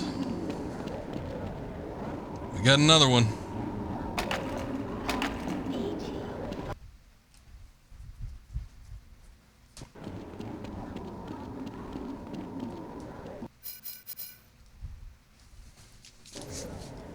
Honestly, I assume this thing would be aggressive no matter what, but it's not like I gave it the chance. Shit.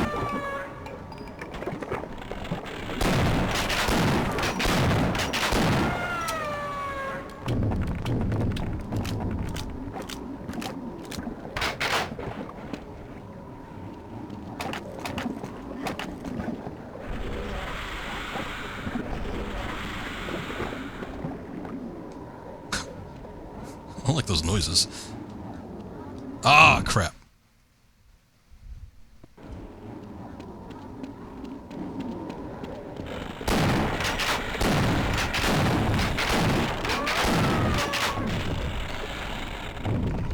It worked out kind of fine being down here and just shooting at it from this point. Whoa! I don't know if it's really close or if it's really big. No, it's just really close. Look, I don't know, perspective. Could have been either or.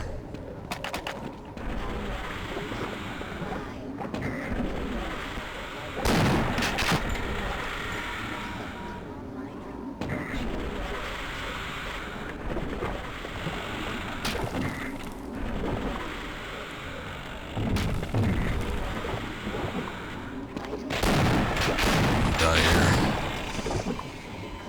Jumped up on that thing too many times.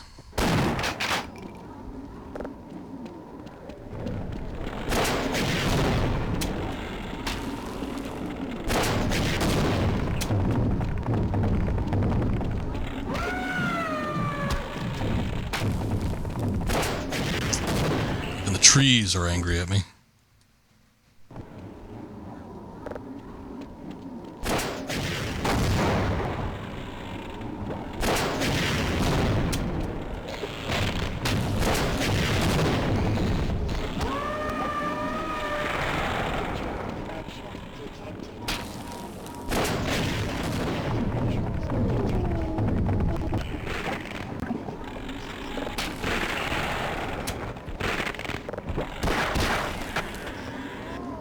What the hell was that?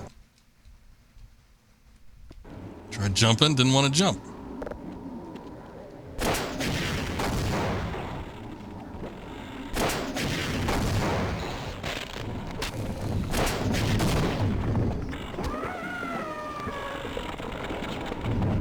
The sound this thing makes reminds me of the Star Wars special edition crate dragon call that Obi-Wan does. Woo!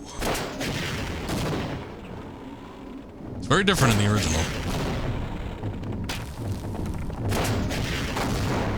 Actually, they made it. They changed it in the special edition, but they made it even worse in the like Blu-ray release. They gave it like a remix theme.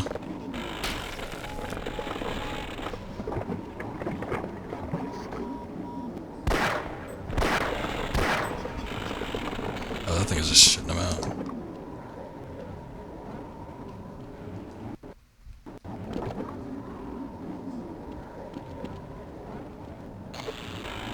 Definitely made him sound like a dude in the Thing when he was caught in the mid-transformation.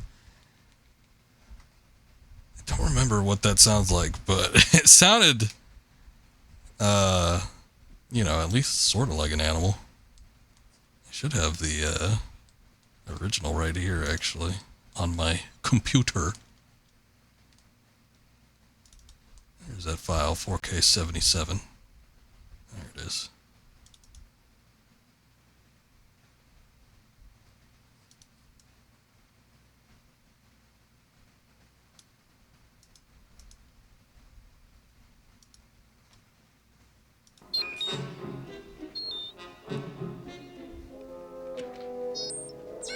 Now I got it pulled up. See? That's the original. I'm sure that's some sort of animal sound they pulled.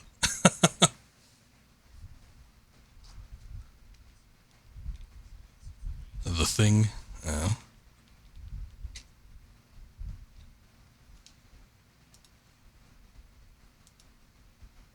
What's in the thing?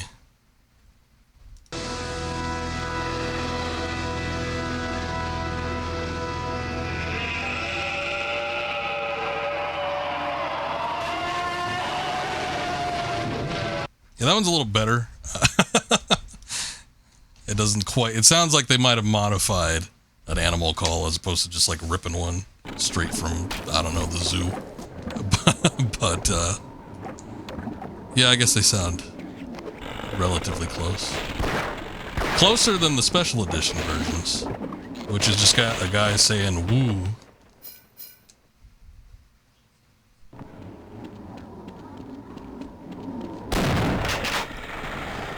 Let me take a look around here, see if there's anything else going on. On my face. I think I probably just have to irritate it to a point where it's going to run through the nice spicy frames. Run through the thing.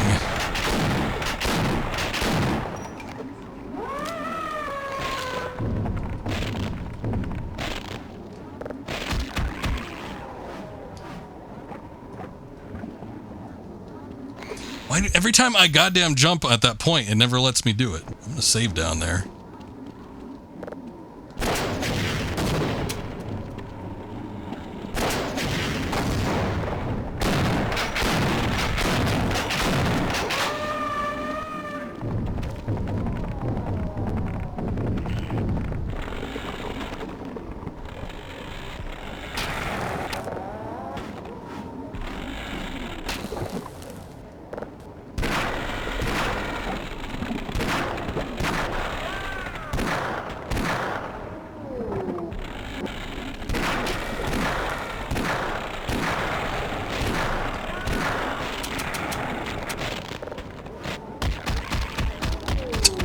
CBT boss fight.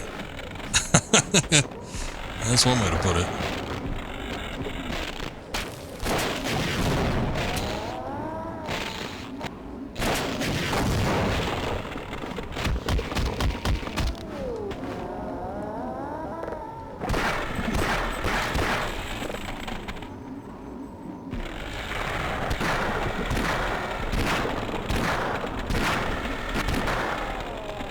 On just to make sure I'm like hitting the right thing. I'm pretty sure I am, but I think he tagged me with the sticky icky. I'll walk here. Okay, that works.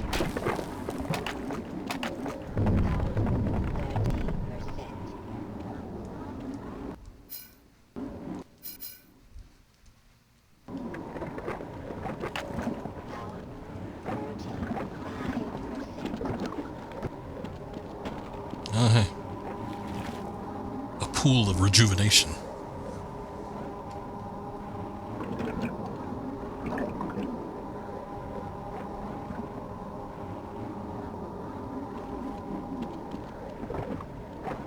Oh, God damn it.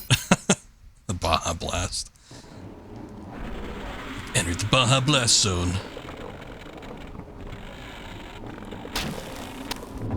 You're really gonna get me with that, huh? I have my own critters.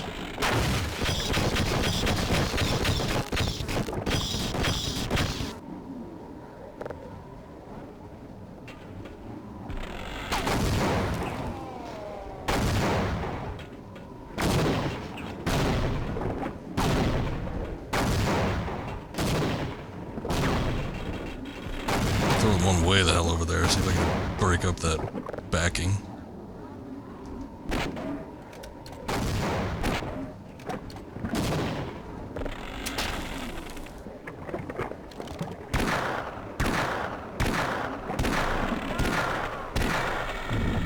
There it goes.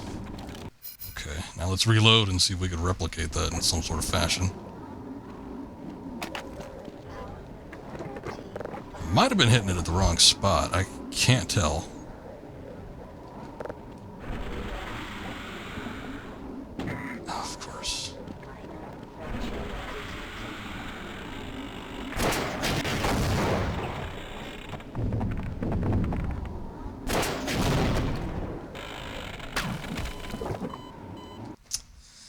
No, I might have been hitting it at the right spot. Might just have enough HP for that.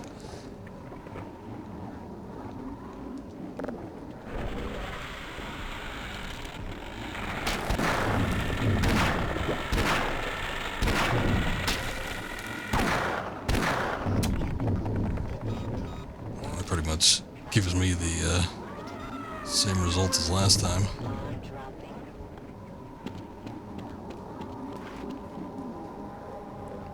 Give me that Baja Blast. Alright, we're gonna be sitting here a second.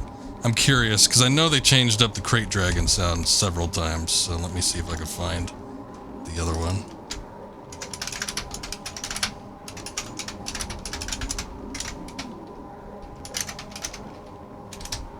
I'm trying to think of the way to phrase this. There's a comparison. Okay. Okay, so that's the original from 1977. That must be the special edition re-release, because that says 1997. 2004, so this is the DVD release. Okay, that one sounded stupid. Okay, so it must be the Blu-ray. The Blu-ray is the one where it goes like some dude yelling out. Yeah. That's the one.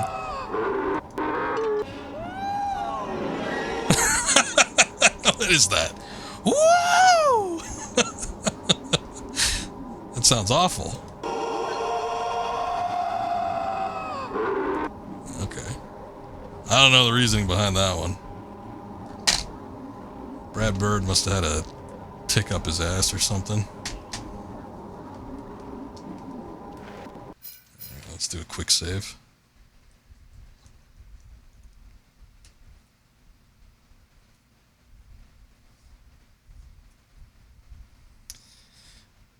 Favorite edit was that one Blu-ray version of Empire where Luke jumps away from Vader and they just added him screaming the entire way down. Oh shit. I gotta get on the other side of that thing.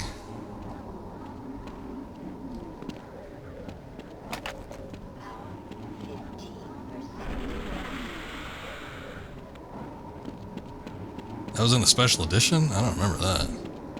Did they correct it in like the DVD releases?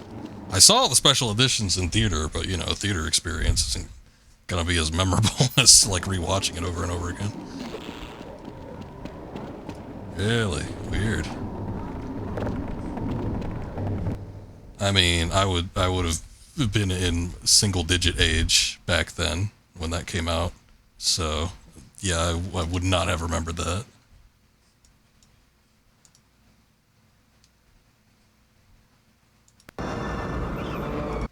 Play the whole thing because I don't know if the audio is going to get claimed. Actually, a lot of Star Wars audio, despite the fact that it gets registered. Oh yeah, there's also the John Williams score. But despite the fact that it gets registered, Disney has let it be played. It's not going to work on Twitch because Twitch still mutes it, probably for just safety and legality. But on YouTube, it doesn't get claimed to the point where they demonetize your videos.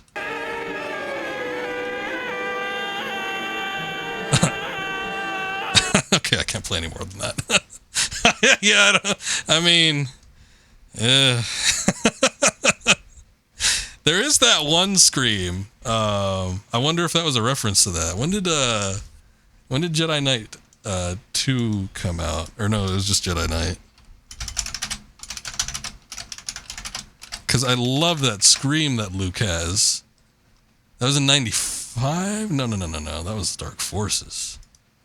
Dark Forces came out in 95. Dark Forces 2 in 97. Jedi Knight... Oh, it was Jedi Knight 2. Jedi Knight 2 came out... What the hell's the date? 2002. I wonder if the Jedi Knight 2 scream is a reference to that. It's this.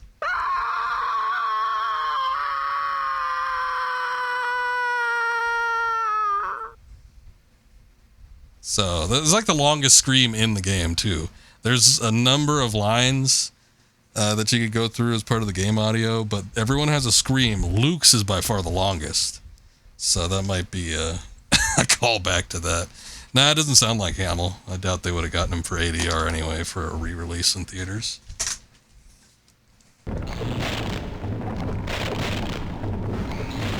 The hell? The pitch is way too deep for Hamill at the time.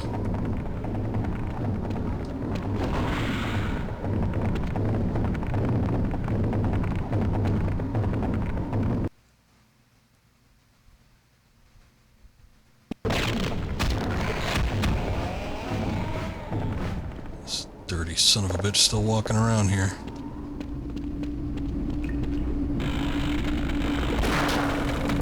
Oh, shit.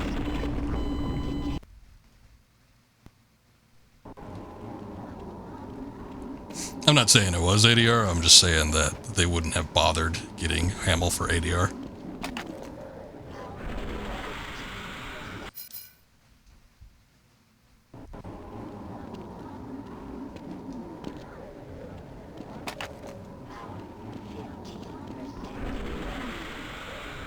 Alright, let's try that again.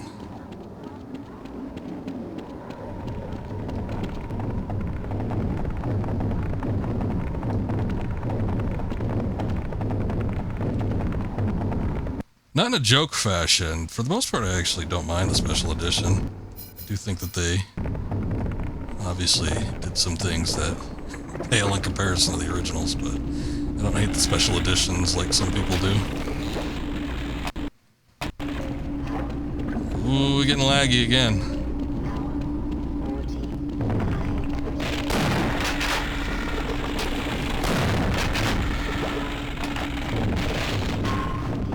It's been a while since I've seen the special editions anyway. I'd have to go back and rewatch the Blu-rays or something.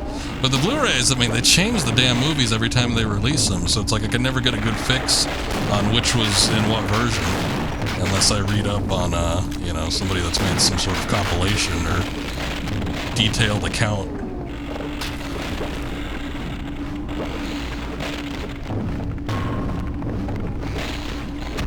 Most of the soundtrack changes, I think, are fine. I like the Jabba's Palace music, and then I like the celebration music. A lot of people love Yub Nub, and they're like, "How dare they take out Yub Nub?" Yub Nub was silly, and I prefer the new score actually. I like them both. I mean, I don't mind Yub Nub. It's not like I hate it or anything, but the score that they did for the special edition, I think, is much more fitting. What is going on here? Good lord. Audio keeps cutting out. It's all jittery. Shit together, Gearbox.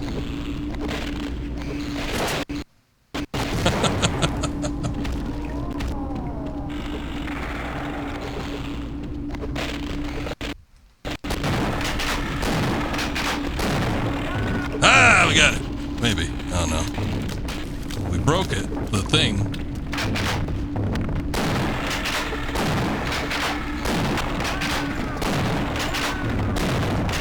Oh, it's got blue balls. Okay. Finally. Get the hell out of here. Oh, can I die? Ah!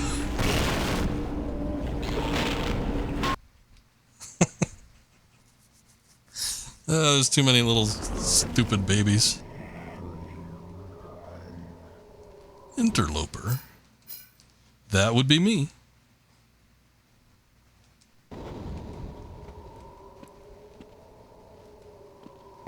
Oh. Oh, shit, though.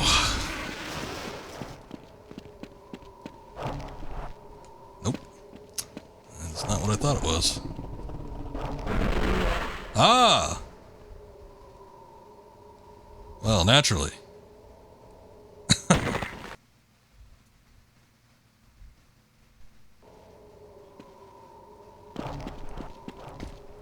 sparkly sprites near the healing pools called the Sony. Must have been somebody's favorite drinking water.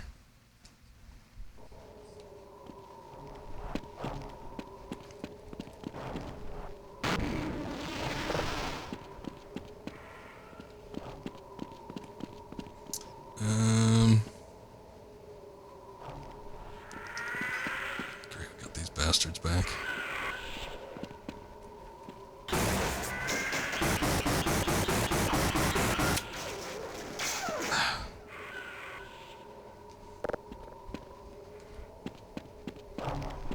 No, no, you don't. Do not want to get the suck. There's something over there.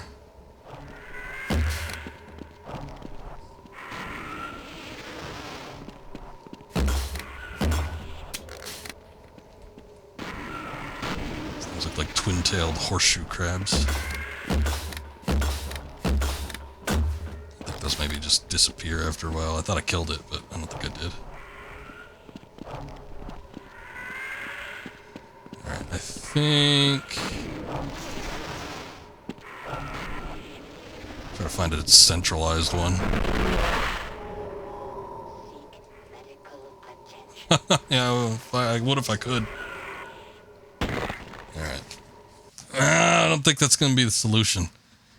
Maybe up on that ridge. I think I gotta get on one of these things and get to that green, light-looking deal.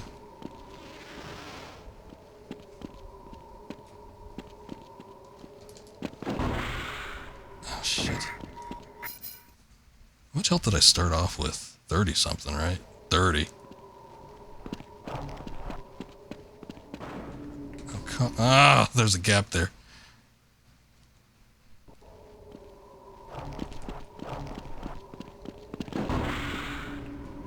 Okay.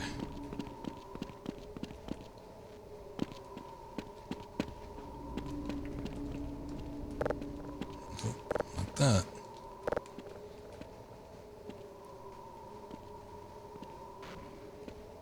Underground healing pool.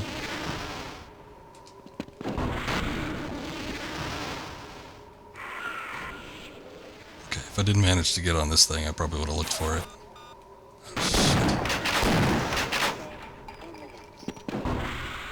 Ah, alright. Just a little bit more, we would have made it. Well, it ain't there. Ain't here either.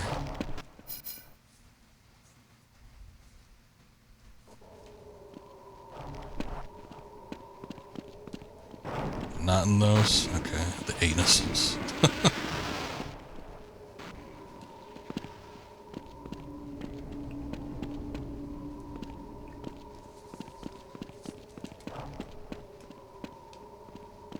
A little cave. Huh.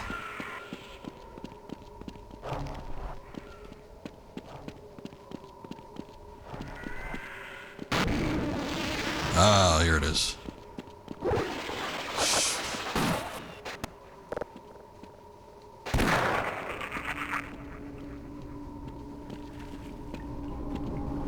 This is my pool, bitch.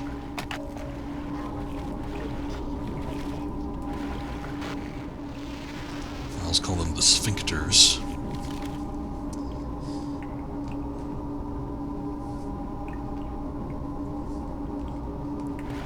Well, I suppose if you're coming into a new dimension, and you're probably going to be naming things after whatever they look like.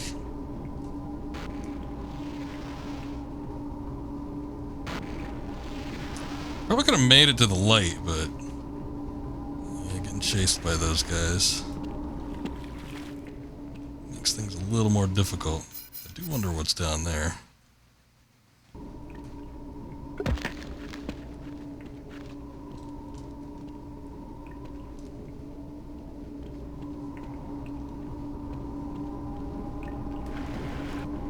Oh boy. Blood Bay.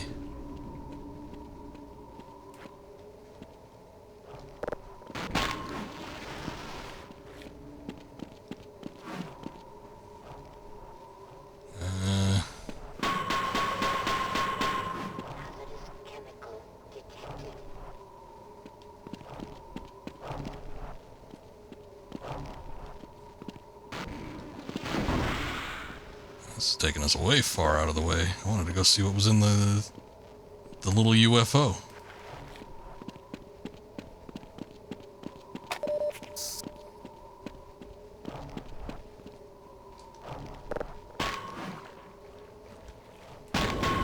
Okay. Blasted cherry cola.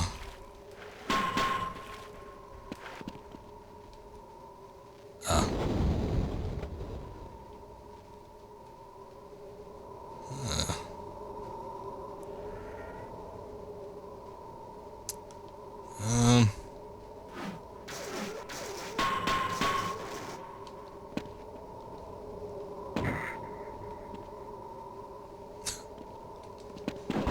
Doesn't exactly super help me out.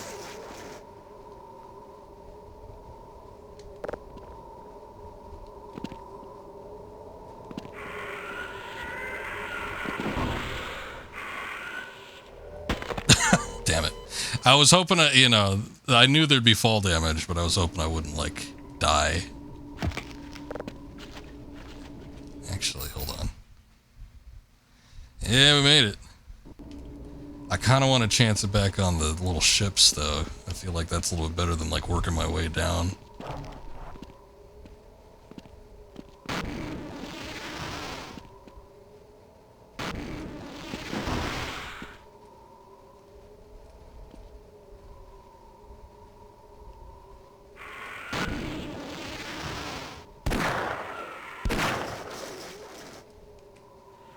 Oh shit, they disappear. I guess I had noticed that previously.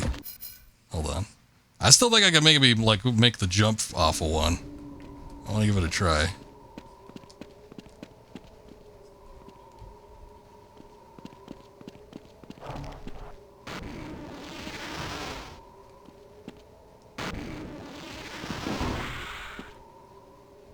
Vanished like your kids when the wife took them.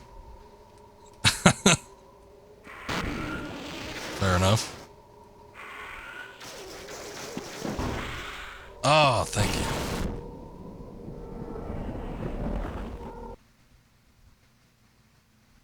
Cool.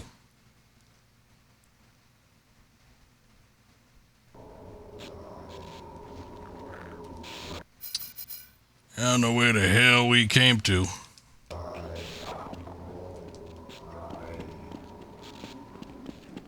What? I don't know these things.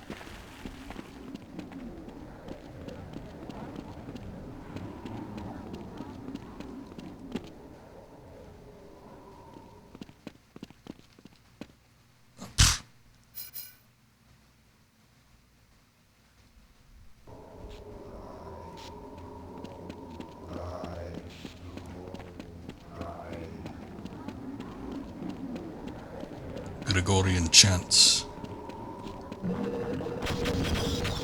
Oh, they have some sort of machinery.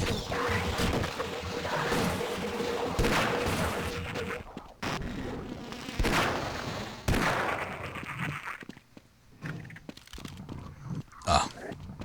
The little spinning rock would have got me in here.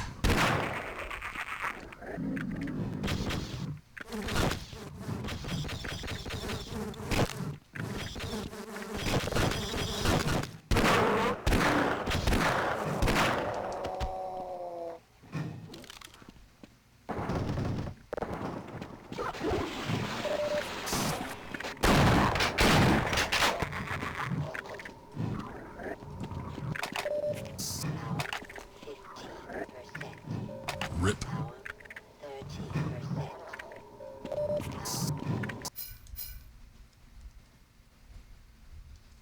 No, I talked about that on my first stream. I don't think you were here for that one, or at least you weren't for the early parts of it. But it was funny because I had played Half-Life 2, and back then I wasn't as opposed to starting a series on the sequel as I would these days. But I had played it, and it was clear that I was missing something. So I was like, well, maybe I should look into this game. And I saw that there was the port for Half-Life, or I didn't even know it was a port at the time. I just saw that Half-Life 2 existed for PS2, and I thought about getting it. I even saw it at one of my local shops, and you know, it was a little bit out of my price range. It was like $30 or something like that, and this was back in like 2009 or whatever, 2008, 2009, and it was a little bit expensive for me at the time because I wasn't working. Still probably a year before I got my first job. And the other thing was, as I was looking into it, I saw that there were people making a remake for it. And I'm like, oh, Black Mesa, eh? And this is a long ass time ago. And I was like, well, maybe I'll just wait for that instead. Because also back then I wasn't as, you know, I don't want to say obsessed, but I wasn't as into the idea of playing the original games on, you know, whatever original platform they came out on. If there was like a remake or a remaster or something, I was like all over that first. So I waited for Black Mesa, and I waited, and I waited, and I waited, and it never really came out. And then I forgot about it, and I forgot about Half-Life pretty much entirely, and it really wasn't a thing. And then probably around when I first got my computer, I realized that they were still working on it, and this was like sometime after they had given out Half-Life and Half-Life 2 for free on Steam. It's probably maybe like a year after I got my first personal computer, and I had the original Half-Life in my inventory, but I'm like, wait a second, if they're still working on Black Mesa, maybe I just ought to wait for that. And I don't remember if Black Mesa was available to buy. I'm pretty sure it was. But, like, they were still working on the damn thing. This is probably like maybe 2013, 14, something like that. And then I just decided, forget it. I'll just play the damn original. So I ended up playing it, and that was the one time that I played this game. And I thought it was great. I didn't need to play Black Mesa. And then sometime later I was thinking, well, maybe I want to stream it, because then I started streaming, and I thought, you know, it might be a good opportunity. I hear they were wrapping things up. There was an announcement that they finished the game, and then when I actually looked into it, they're like, oh, the game's finished except for Zen.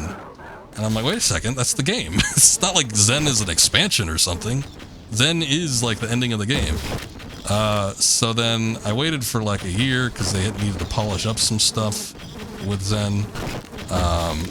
And then it was like an additional 3 months after their projected release date that they needed to keep working on it. And then I just dropped the thing entirely. I own it, but they took so goddamn long. And, you know, I've been monitoring its progress forever. And I know it's done now. I just ain't in the mood for it. I would have rather stream the, you know, PS2 port here than play Black Mesa. But I don't know, maybe after I do Half-Life 2 and the Half-Life expansions and the Half-Life 2 episodes and hunt down the Freeman, then maybe I'll look into doing Black Mesa. I understand that, you know, they probably had a relatively small team or whatever, and you know, it takes a while to get these things done. They're kind of not really doing it for free since they're selling the damn thing, but, you know, these guys probably got full-time jobs or whatever, but it was too long for my taste, and then I just was dissatisfied with how long it took them to actually finish the thing.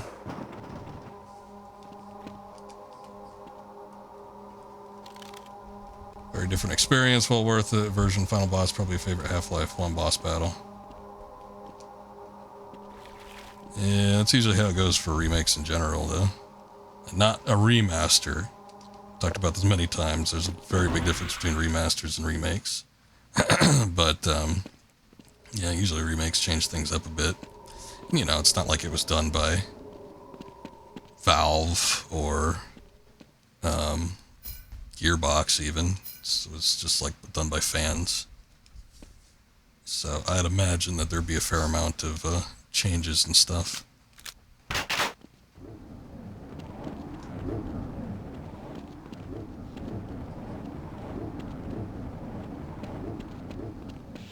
Yeah, I'm sure I will.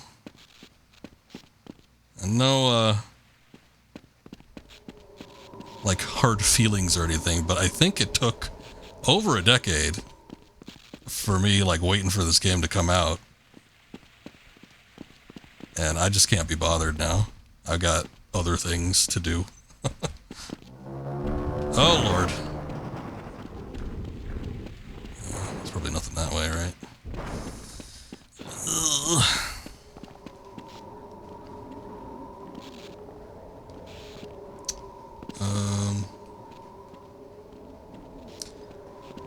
I wonder what's for dinner.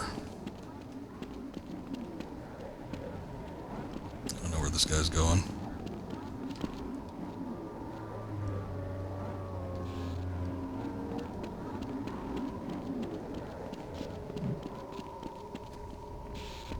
Hello.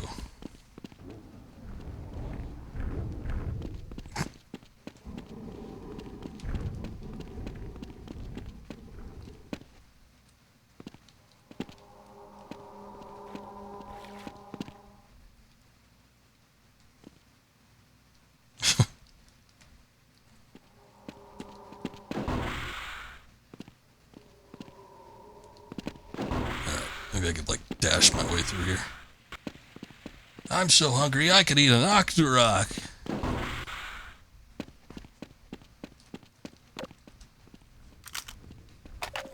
Power 15%. Follows fast.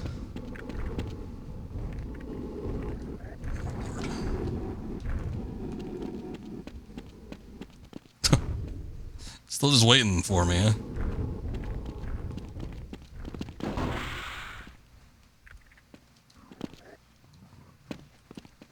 Okay.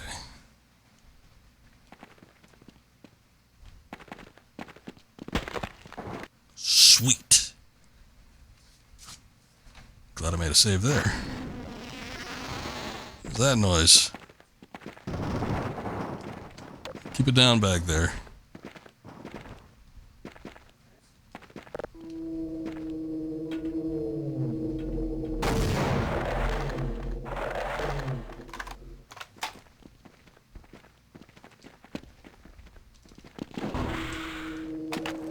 Power 13%.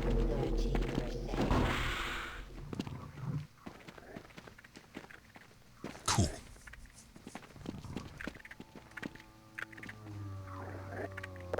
Damn.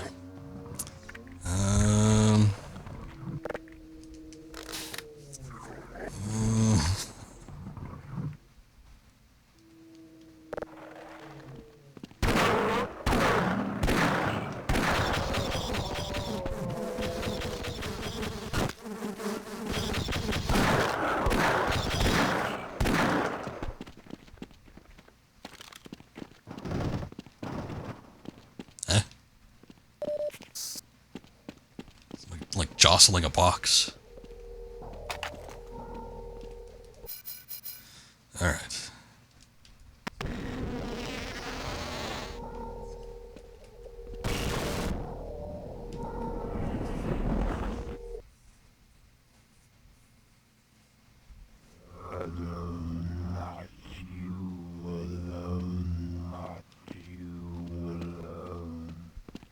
You repeat that? It's like a very thick rebar.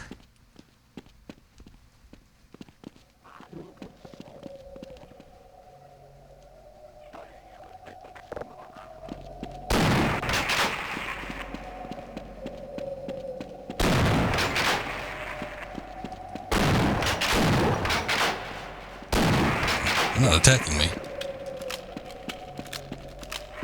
Am I the monster?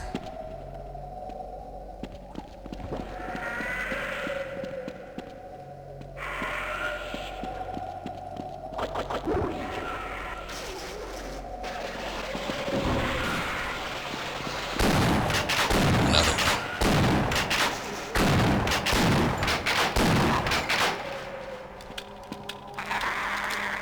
The hell was that? Shit.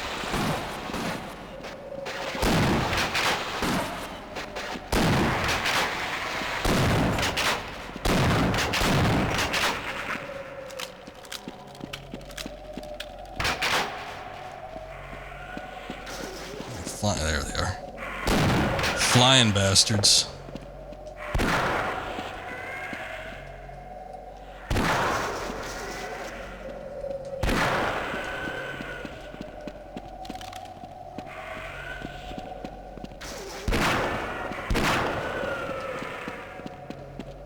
What is this? Ah, that's what he was doing. He was trying to heal.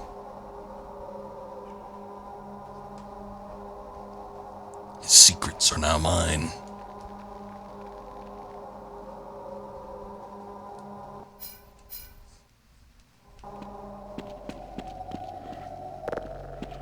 All right.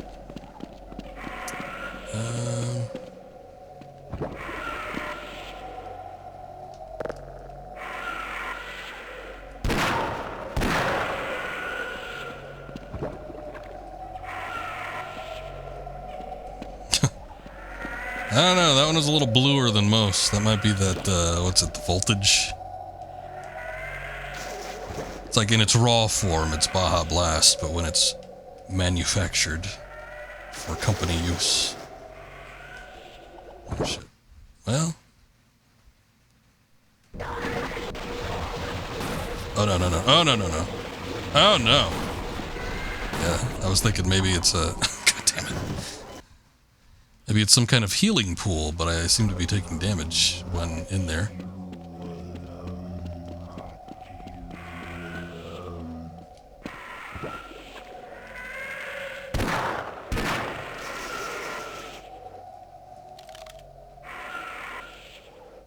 I'm stuck.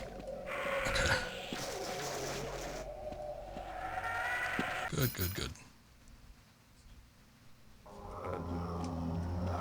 Classic Mountain Dew, that shit'll kill you. We have Mountain Dew or crab juice. Ugh! Ugh! Disgusting. I'll take the crab juice.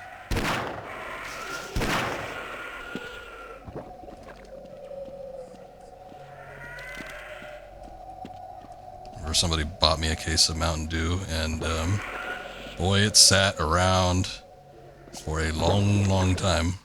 And then I was a teenager at the time, but I just ended up using them to like chuck at the wall because they looked neat.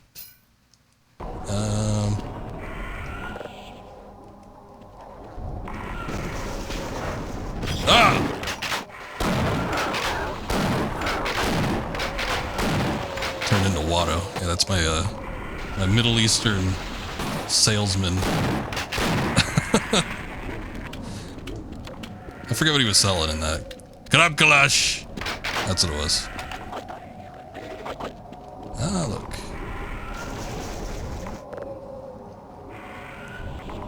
The voltage chamber returns.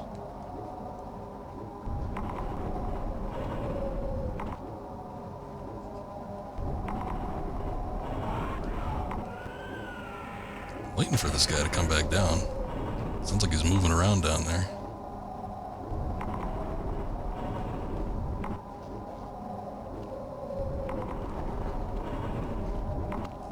I want to do a Star Wars game. Actually, when did I do the Star Wars game? It was last year, I think.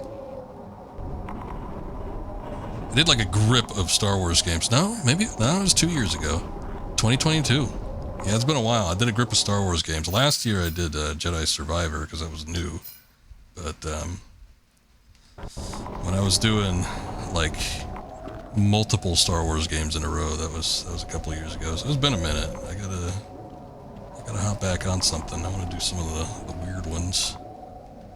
And then maybe like the Dark Forces series. Where'd he go? Alright.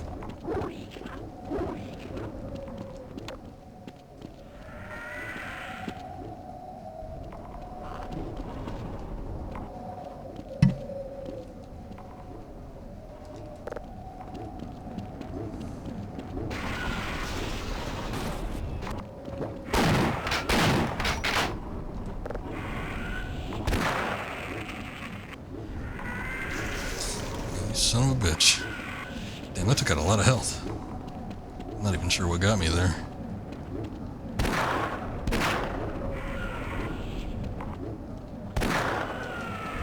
Ha! Suck it, big head.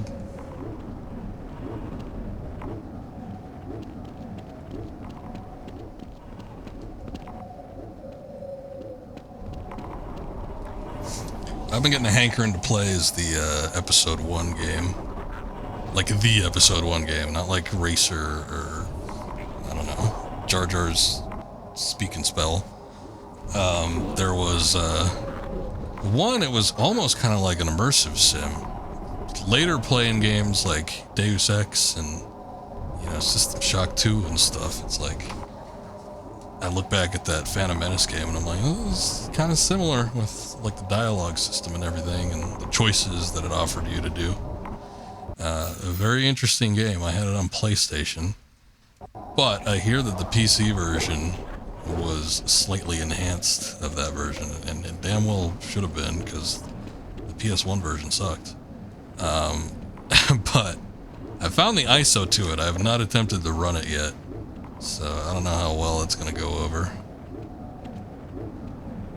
I should do Bomb Bad Racer. I remember playing that in a Walmart, I think. It's from the demo kiosk, and I never looked back. I like Racer. I don't think I'd ever stream Racer, because I'm only good at Racer for like the first tournament run. And then the game becomes much harder after that. But Racer Revenge, not only is that more interesting to watch, but you could also do shit like destroy the other race. I've always loved racing games when they allow some modicum of destruction, and if you could do it against other racers, even better. But I still got the PS2 version of that, which was a CD-ROM based game. So I wonder if it works. I mean, I'm playing a CD-ROM based game right this second, but I don't know, every once in a while they give my PS2 some trouble.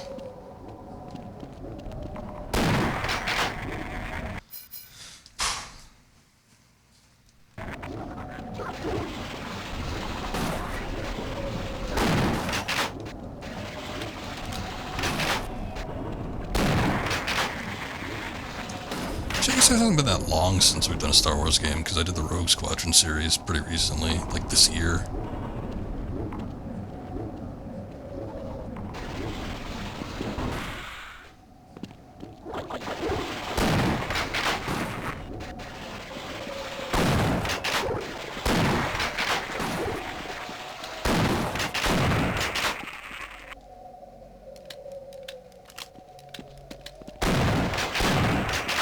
Yeah, you mentioned that before.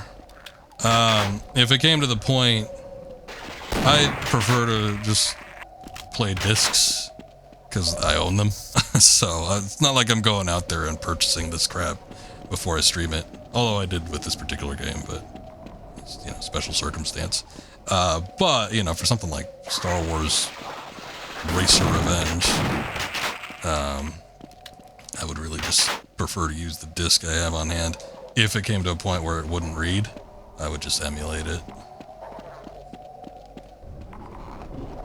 Is this shit destructible? Ah! Oh, yeah, it is.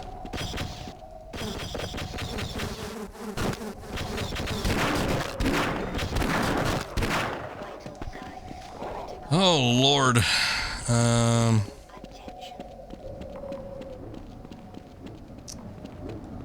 Suppose you all got one of those. I don't want to go down this far, actually, but maybe I will. Regeneration station. Yeah, but that's what I mean. If the disc's being a pain, and I did this when I streamed the original Tomb Raider games. I have all the Tomb Raider games, on physical, but I was playing Tomb Raider 2 was the worst. Well, 4 was the worst because it became unplayable during the cutscenes. The game would just crash, or freeze.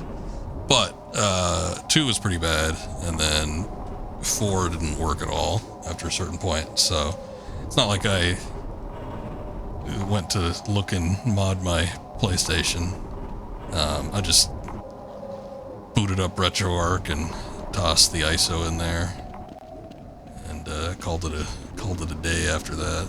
So it's like if it comes to it and it's like I really want to play a game or something, or I plan to play a game, but it's just not gonna read. It's like, just emulate it. It's fine. Everybody else does.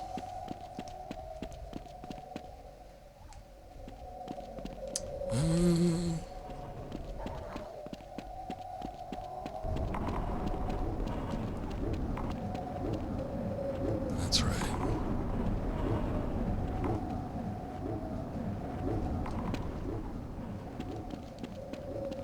Alright, now we're back on track. How much I got with this crap? Oh, I wasn't aware that they shared the same ammo.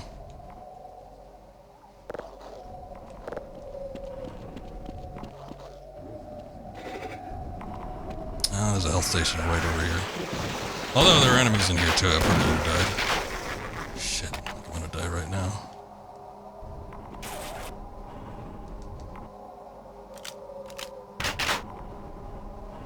Yeah, I was experimenting with those.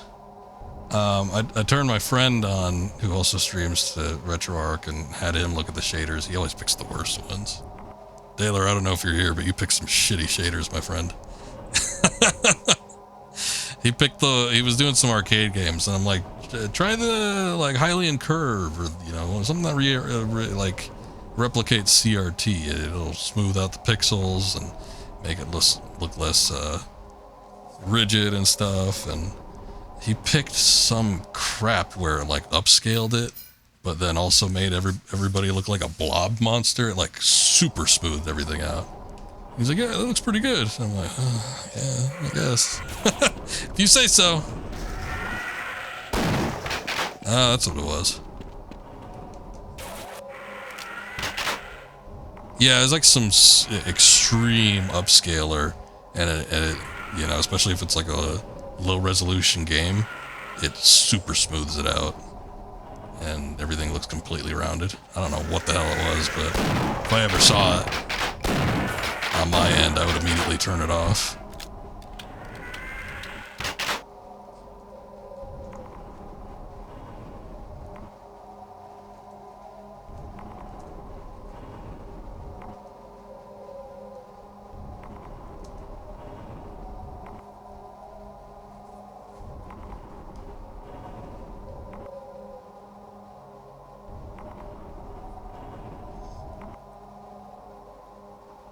NTSC ones.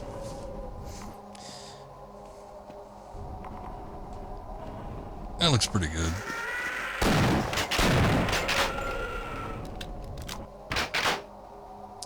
You think for a lot of stuff that's like 4th and 5th generation, I'll typically default to a Hylian Curve or something maybe similar to that, but a lot of times I'll just kind of experiment and see what works.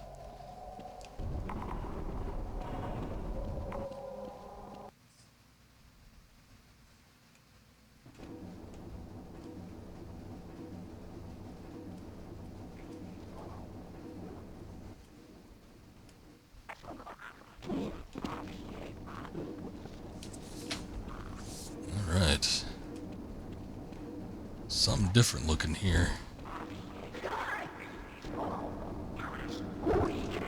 Great.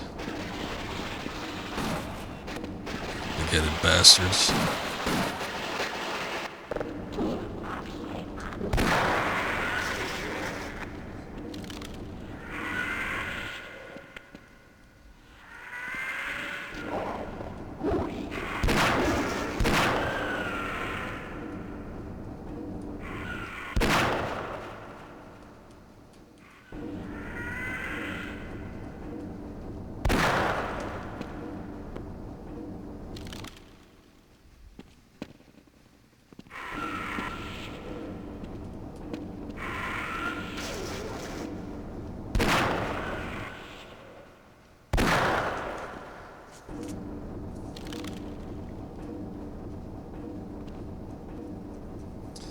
Just do high-res rendering, since once you get into 3D gaming, when it comes to 3D gaming, I typically don't even I'll use the native upscaler for whatever emulator I'm using, but I don't use any shaders at that point, usually.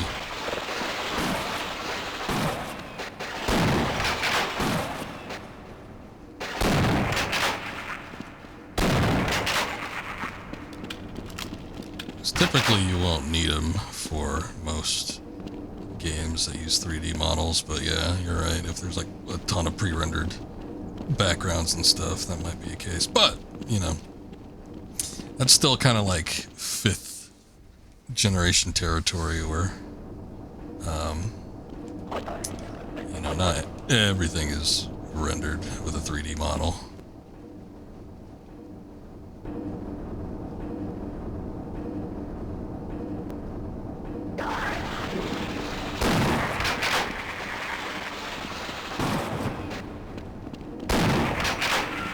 Dirty dog. Oh no. Ah! God damn it. I guess I didn't realize that was one of those pods.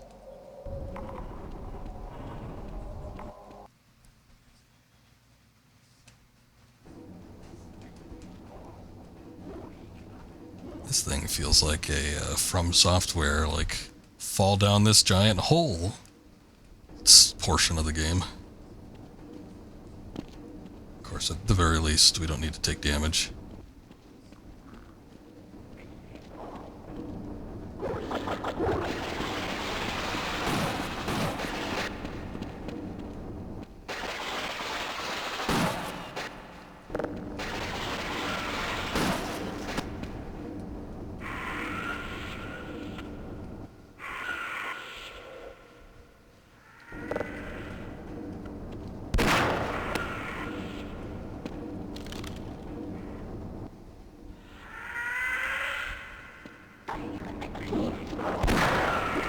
Missed that one.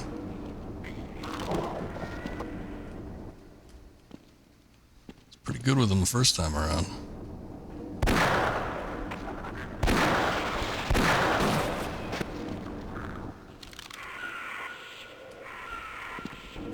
I'm rushing my shots.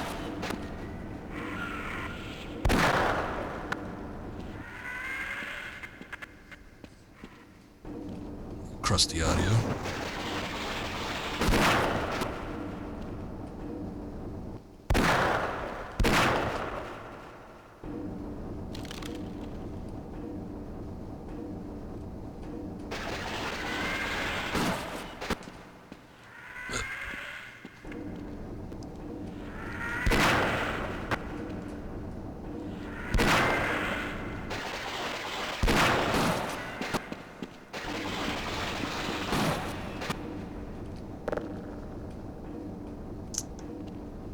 This Vortigaunt.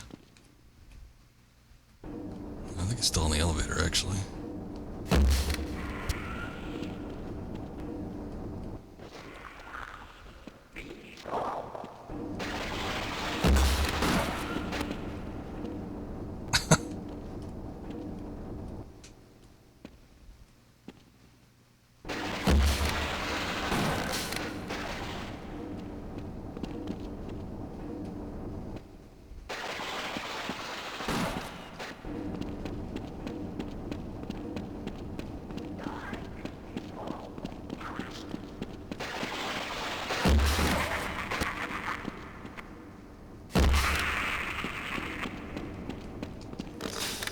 Okay.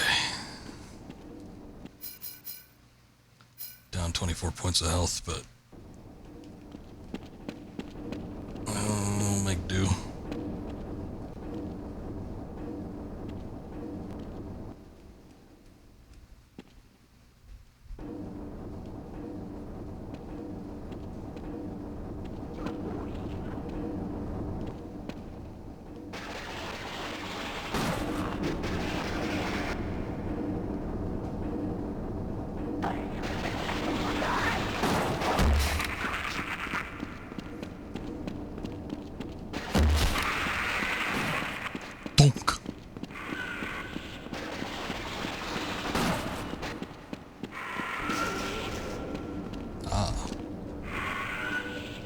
was wondering where this all was going to lead to. I was getting prepared to do a long jump somewhere, but...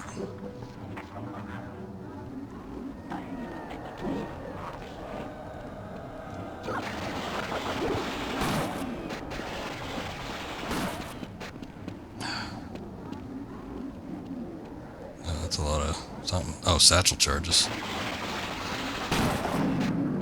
Oh, you bastard. You broke the thing behind us. Might have disturbed his sleep or something. He might have come after you next. Ended up shooting him anyway, so whatever.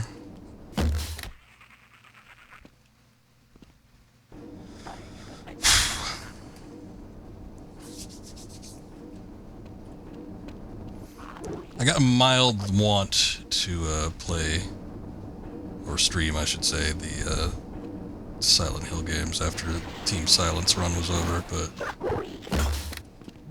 I also sort of can't bring myself to do it.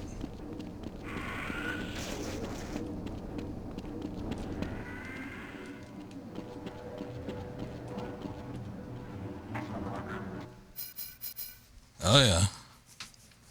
I've owned the Silent Hill 1 through 4 for a long time. I was streaming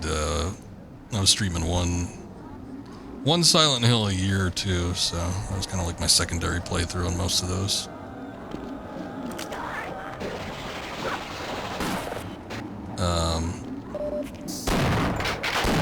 But when it comes to stuff after Team Silent stopped developing them, which was after 4, it's like I start them up, but they do not grab me in the slightest. I've got shattered memories. I think the only one I don't have is Origins, actually. That's the only one I'm missing. Homecoming, Downpour. I got that weird one on the Vita.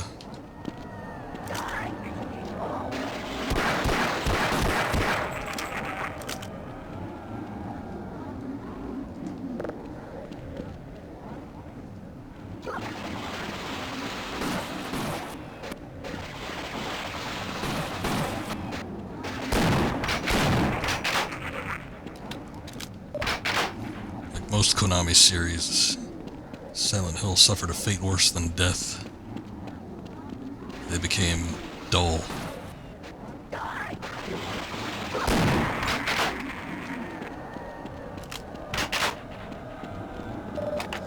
Give me all that. Yeah.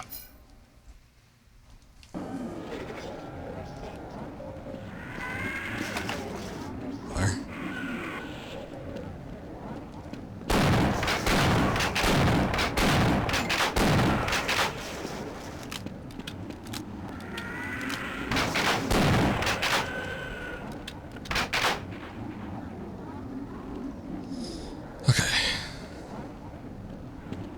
Trauma. We're suffering some. Okay, I don't think there's anything up here. It's testing it out. Last time I saw something that looked vaguely like that, it ended up moving after I hit it.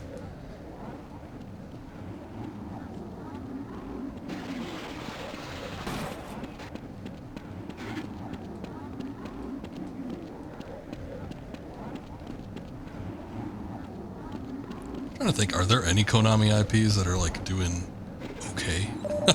I'm pretty sure they damn near shut down all game. That's where he's coming from. All game production, and they were trying to get into the mobile market, and it's like everything will pop up for a hot minute and then disappear as quickly as it came up. Pachinko games. Oh shit. My bad.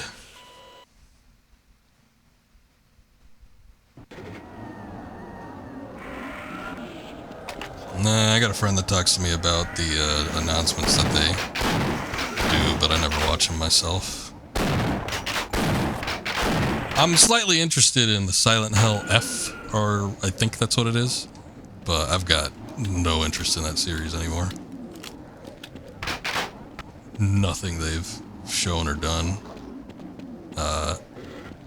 It makes me hopeful for any of it.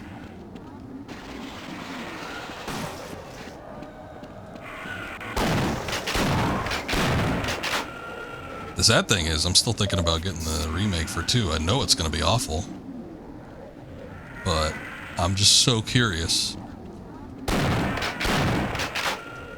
It's like, oh, I almost want to see how bad it can be. Oh, shit. Anyway, last year they had a game that was played through Livestream. They had a sticker you could post in the stream. That was, it's trauma in sparkly letters. Yeah, that sounds about right. There was something, maybe it was that, because there was like something where it was sort of like a series, but not. I don't know what it was, but I remember my friend talking about that, and they were talking about how much it sucked.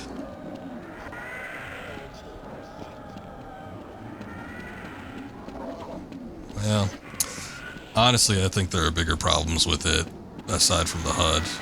But, I mean, yeah, that's one of them.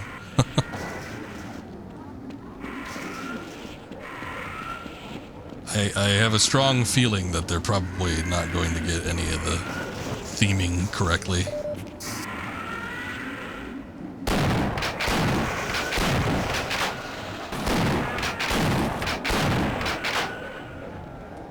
Especially given James's facial reactions to everything.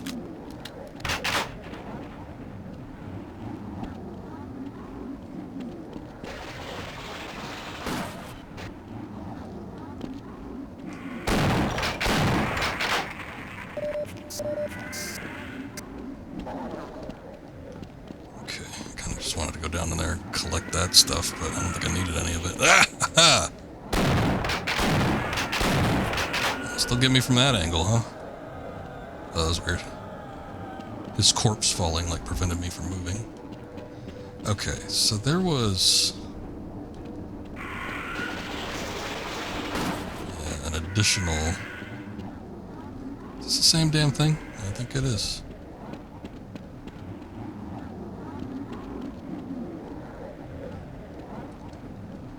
Damn. I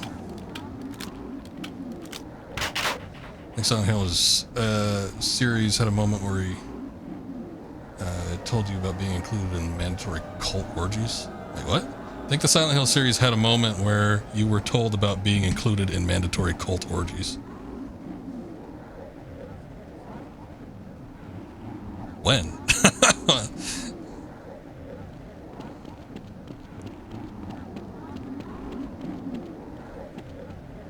The cult stuff was in, mostly in 1 and 3. Again, when it came to the stuff after Team Silent stopped making the games, I never played any of those through to completion.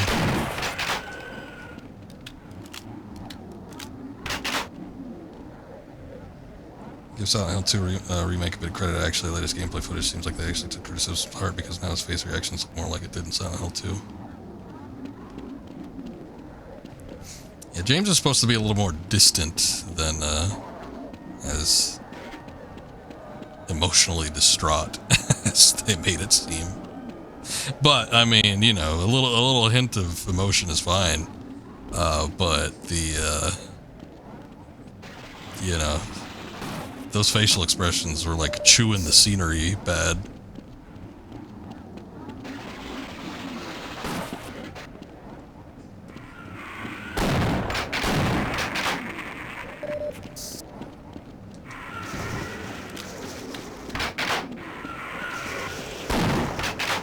Alright, like sitting on me.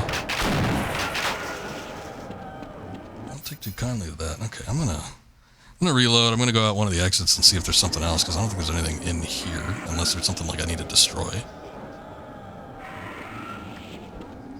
Shit.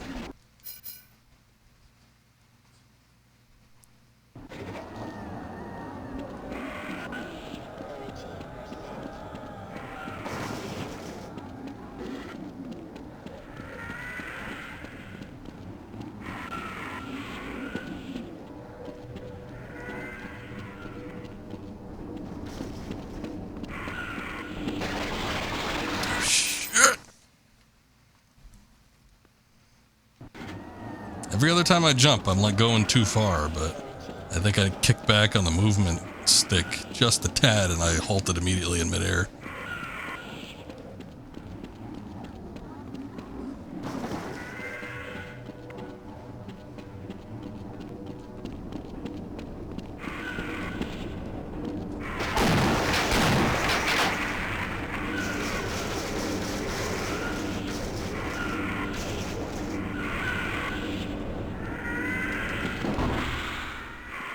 Okay. So clearly we were supposed to go up. I think. At least it seems like there's something else up here.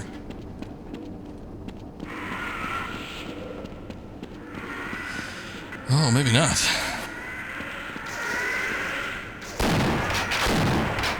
Well, I don't know. Oh, wait. It's another one of those turning things. I got it.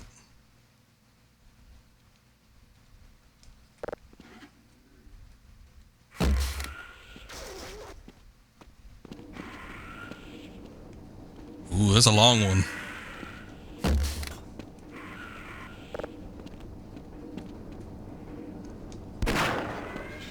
Depleted.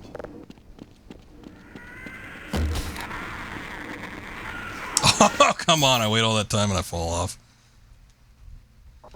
Scaling this tower, it's reminding me of the first Armored Core at the final mission.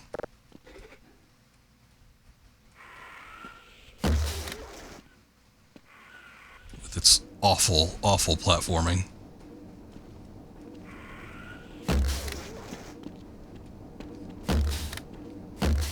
Oh, I got it. It's just like, it was like a delayed reaction.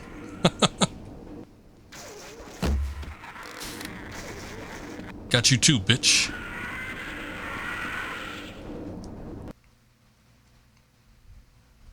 You can send it in chat. I'll just pop it open. I don't know that I'm gonna watch it like right this second, but need to finish Silent Hill 2. Got like halfway through, but got stuck in a puzzle. Yeah, there are moments like that. You know what's even worse is in wait, what is Silent Hill Ascension? Is that the shitty one on the Vita? I don't even remember that. Or is that one of the new things? I'm curious.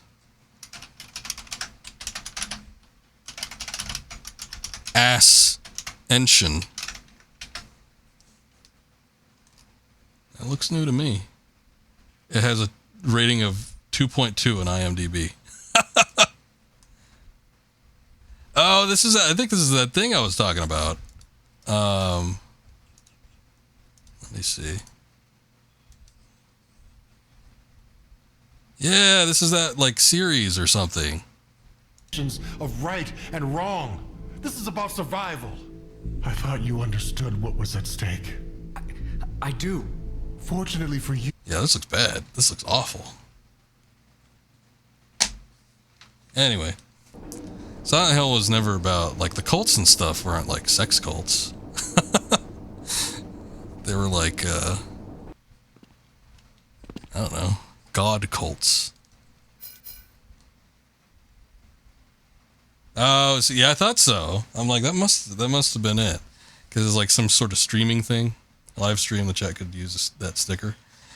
And there's like something. It was kind of like a, from my understanding, it was sort of like a create your own adventure type thing. It's like you could sort of affect how the story was going to play out. But it ended up not being all that great in execution.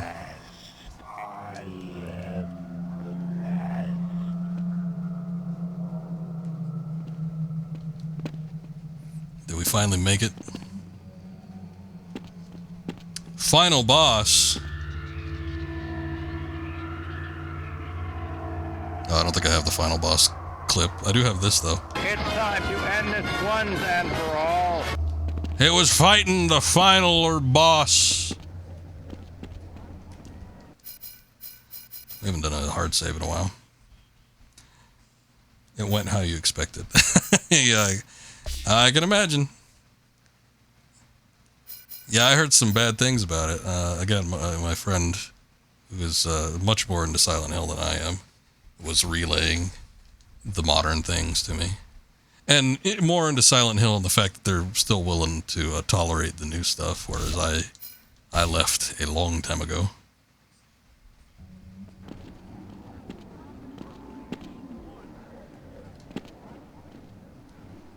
Usernames in real life clips, so had some spicy name in there.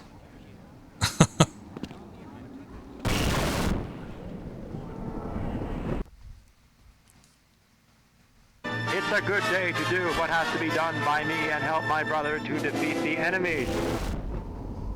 Nihilanth.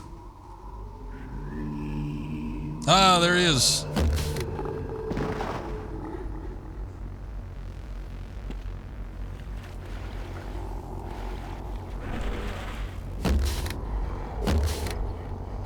Thunk.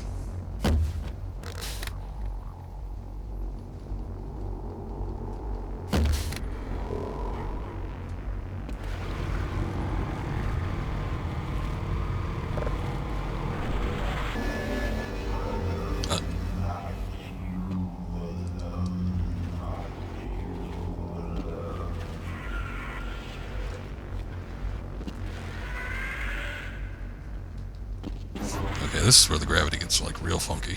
See, this is what I remember, but I thought it was like throughout, not just this specific section of the game.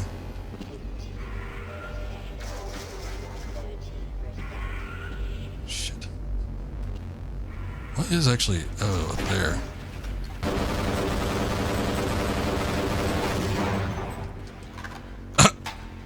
I fired that grenade and it like came down on me. I don't think I suffered any damage from it, but... Oh, what?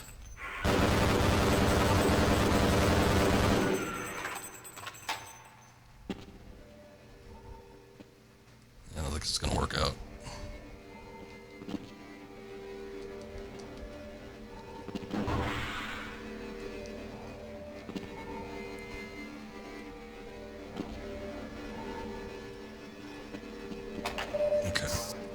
They got a little bit of health.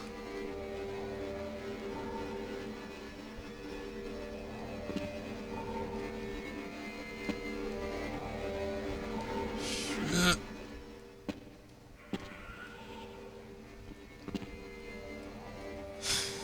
Alright, the number one thing I hate in like all video games is dog enemies. But the number two thing I hate is platforming.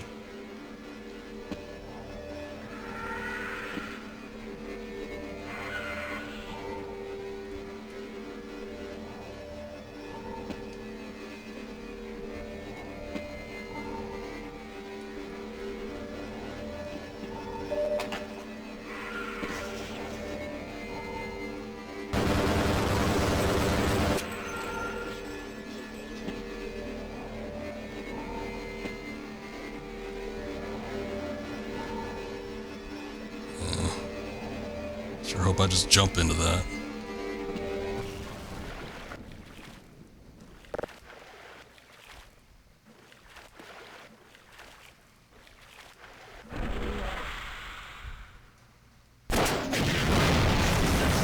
Shit. Damn it.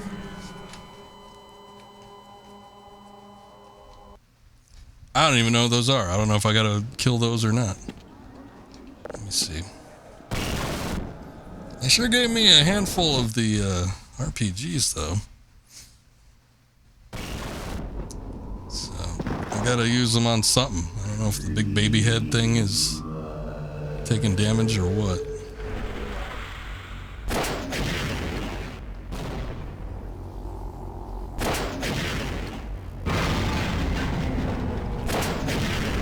Oh wow, he reloaded that a lot faster than I thought he would.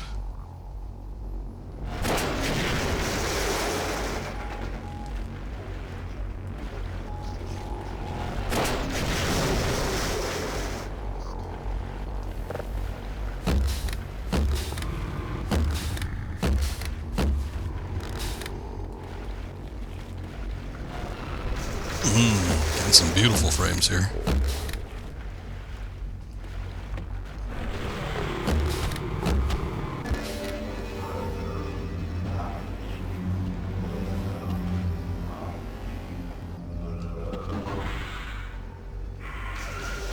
Shit.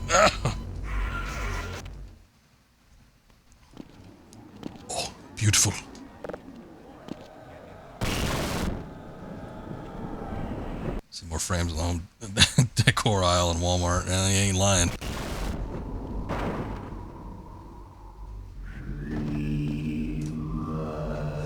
Oh boy. All right.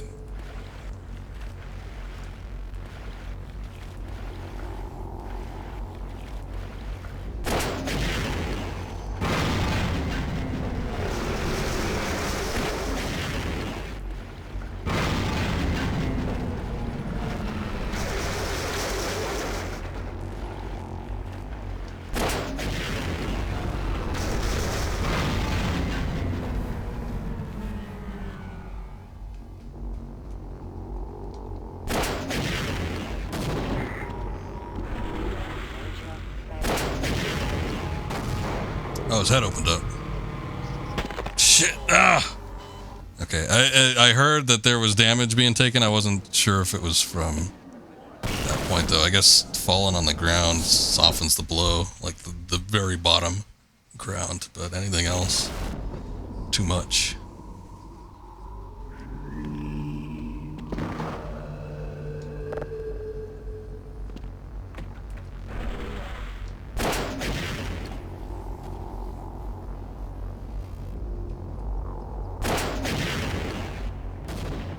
Oh, what? That was dead on.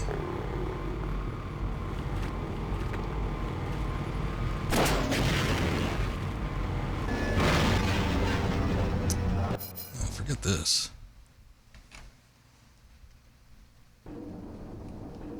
Oh, shit. Alright. At least it wasn't too far back. Wait a second. Does this game have an autosave then? Or I guess it's just like, well, kinda. It just puts you back, like, right before the portal. If you just reload.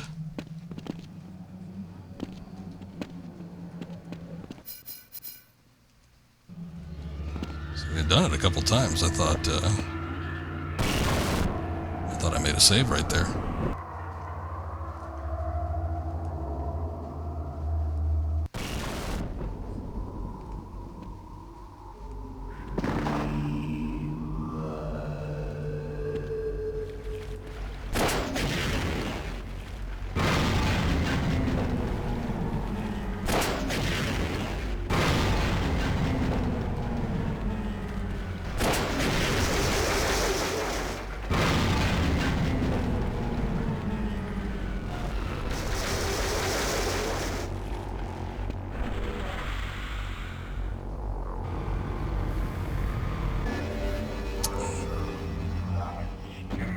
Dirty dog.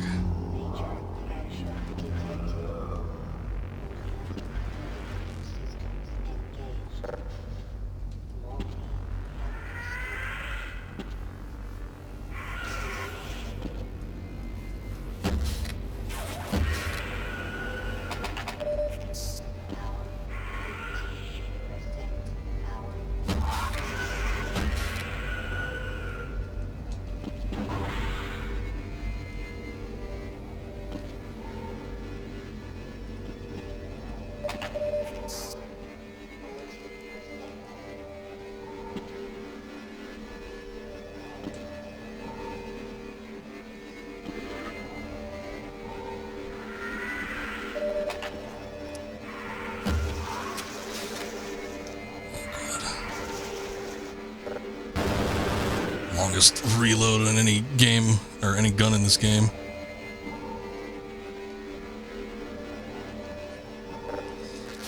Although I might want it for next time.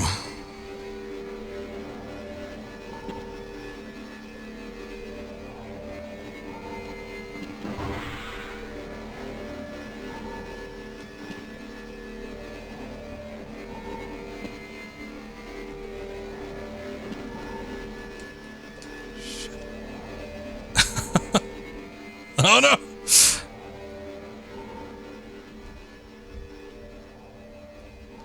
like I fall and then I fall even a little bit further than I was anticipating I was gonna fall.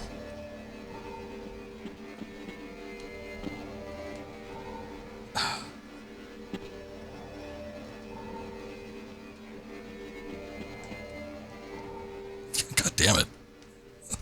Yeah, just start me back from the bottom, please. Let's redo this from the get-go.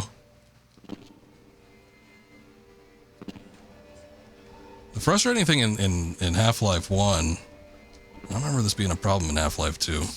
Oh, I got scratch my arm. Got an itch there. It's been itching for a second. But, you know, obviously it's a little bit more different when you're dealing with low-gravity physics. But the movement in Half-Life 1 is very, very fast, which is nice.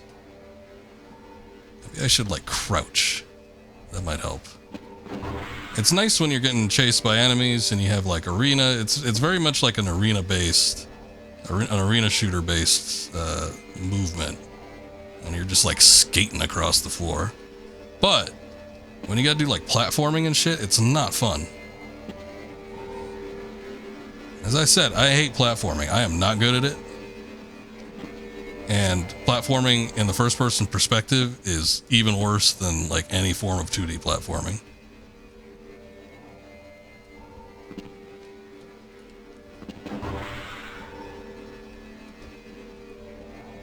It is a miserable experience for me. I hate this. I do not like it. Oh my god.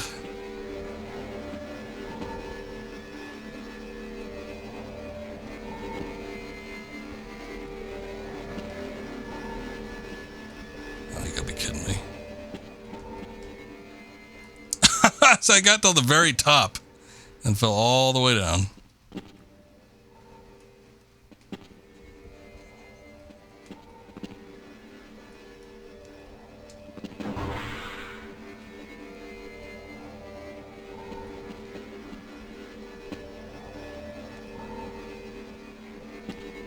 Hey, what's up, Mythical? Saying Dark Souls? It's harder than Dark Souls. This is Half-Life. We finished up Dark Souls, actually.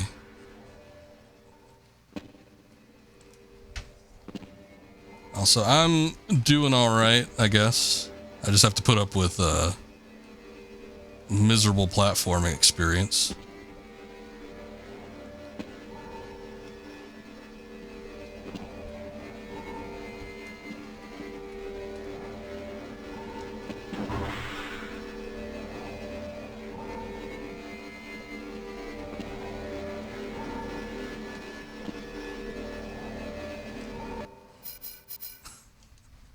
I always mess this one up, so we're saving right here. Alright. Get this back up. Are you streaming buddies have been playing this lately? Really? I wonder why. I noticed when I started streaming, like when you select a category and you can choose what game you want, with Half-Life, there's a grip of people that are streaming it, like more so than I would think. Which is like none. A lot of time, almost every time I start up a stream with all the old ass games that I play, there's like nobody ever streaming them. Maybe somebody's got a handful of viewers, but I did notice that with Half-Life for whatever reason. There is a grip of people like almost every time. That was too far. Yeah, you can't fall back down. 80% of them are speedrunners. Looks and feels like crap, and green and brown doesn't seem fun to look at either. Zen is a interdimensional alien world, so it's supposed to look a little gross and fleshy. The game's been fun up to this point, but the platforming is not fun in a first-person shooter. I'm sure there are people that can do it no problem. It's probably easier on PC when you have mouse and keyboard with a little bit more precision. But yeah, this shit is not for me, and I'm making it look worse than it is more than likely.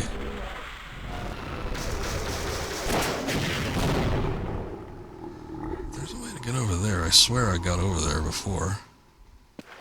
This red stuff seems to brace your fall, which is nice.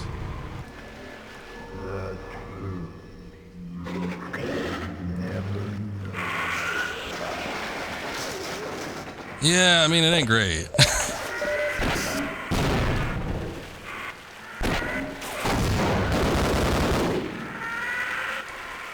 But It is what it is. It's the last level.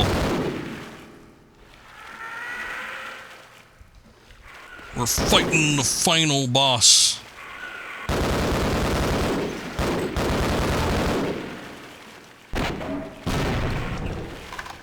What's this shit?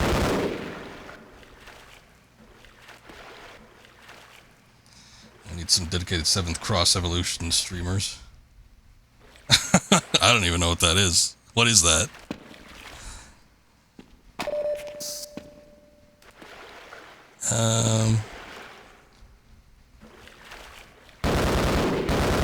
Assuming I need to get up there, but... Oh no, don't tell me I gotta ride these things.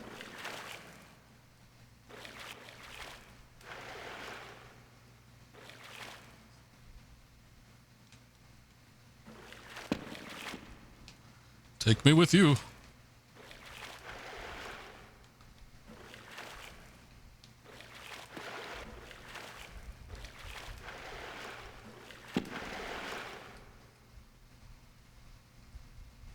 Okay, I got on.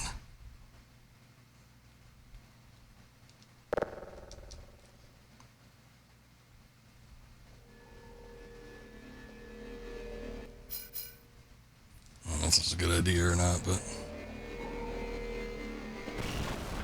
I'm gonna do it.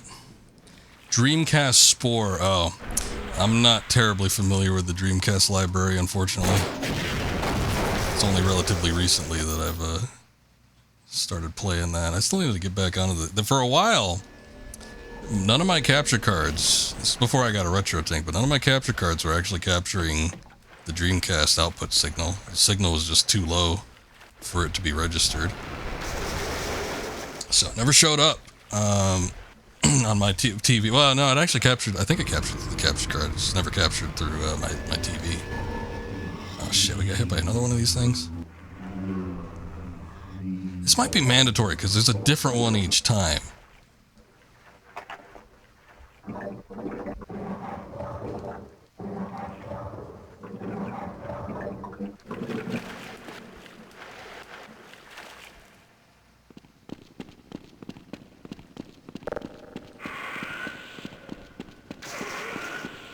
Don't think we need to fight. Well, this might be... Hold on.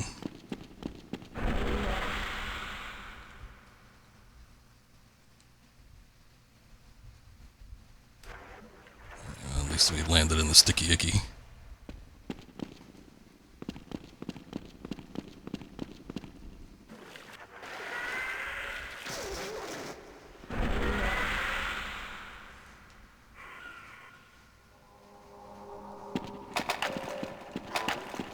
Okay, here's this. I need to find a way to get up there, though.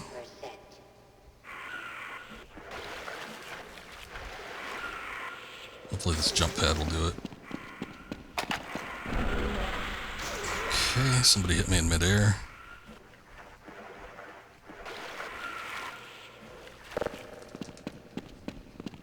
Well, I didn't realize I picked up magnum ammo.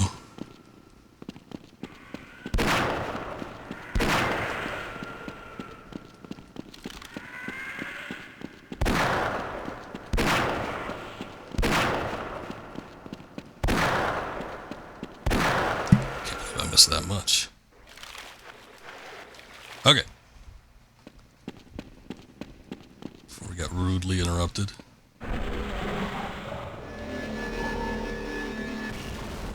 Nice.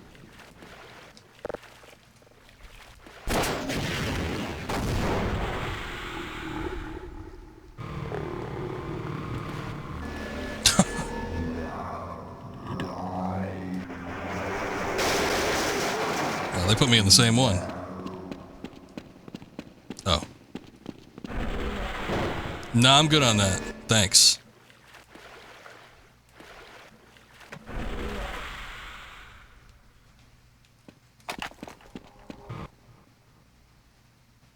I kind of want to save. I think I will.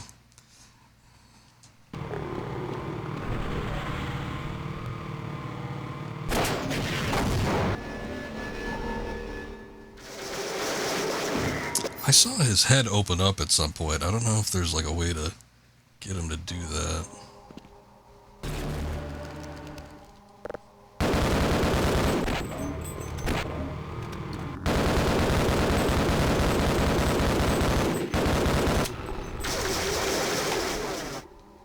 This barrier's pretty nice.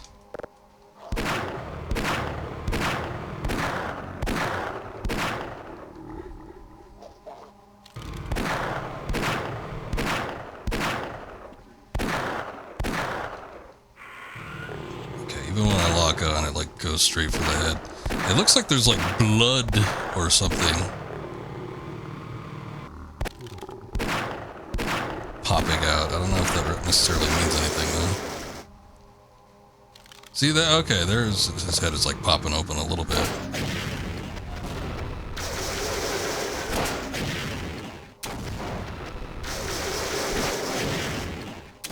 I don't know if I need to go into that one room though.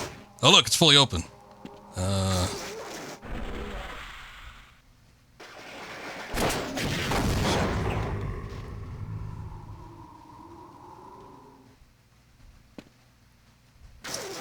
Damn you.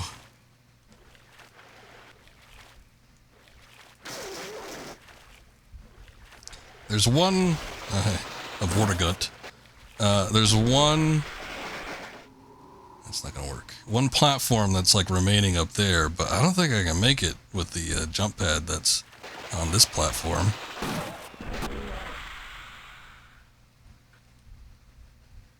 Oh, just enough.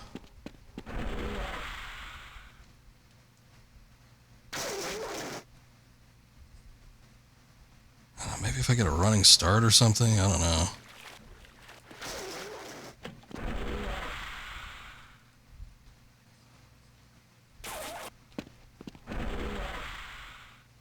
No. No, definitely not. I don't see any additional platforms or anything either.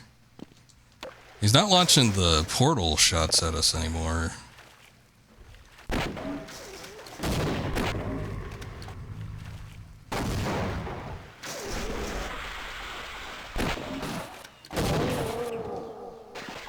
Oh, I think he's registering some kind of pain.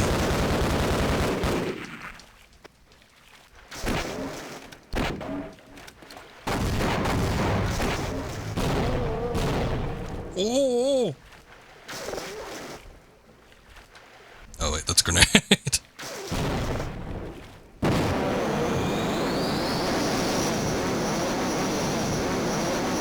that feel good?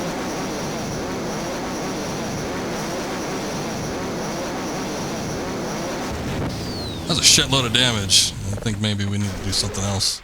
Oh hey, here we go.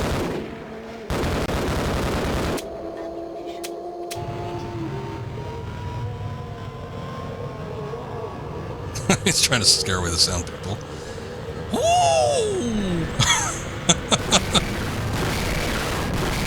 Oh Lord, he's exploding. Take out my trusty revolver.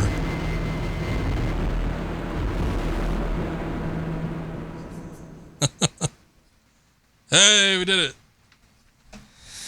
Oh.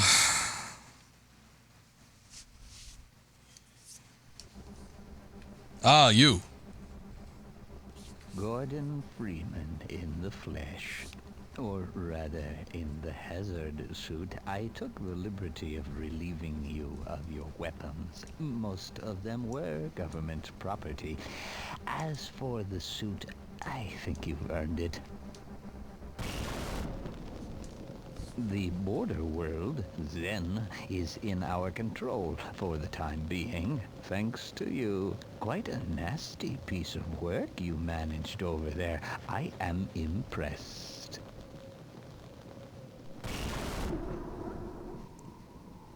That's that fine texture work. I'm here, Mr. Freeman. I have recommended your services to my employers. And they have authorized me to offer you a job. They agree with me that you have limitless potential.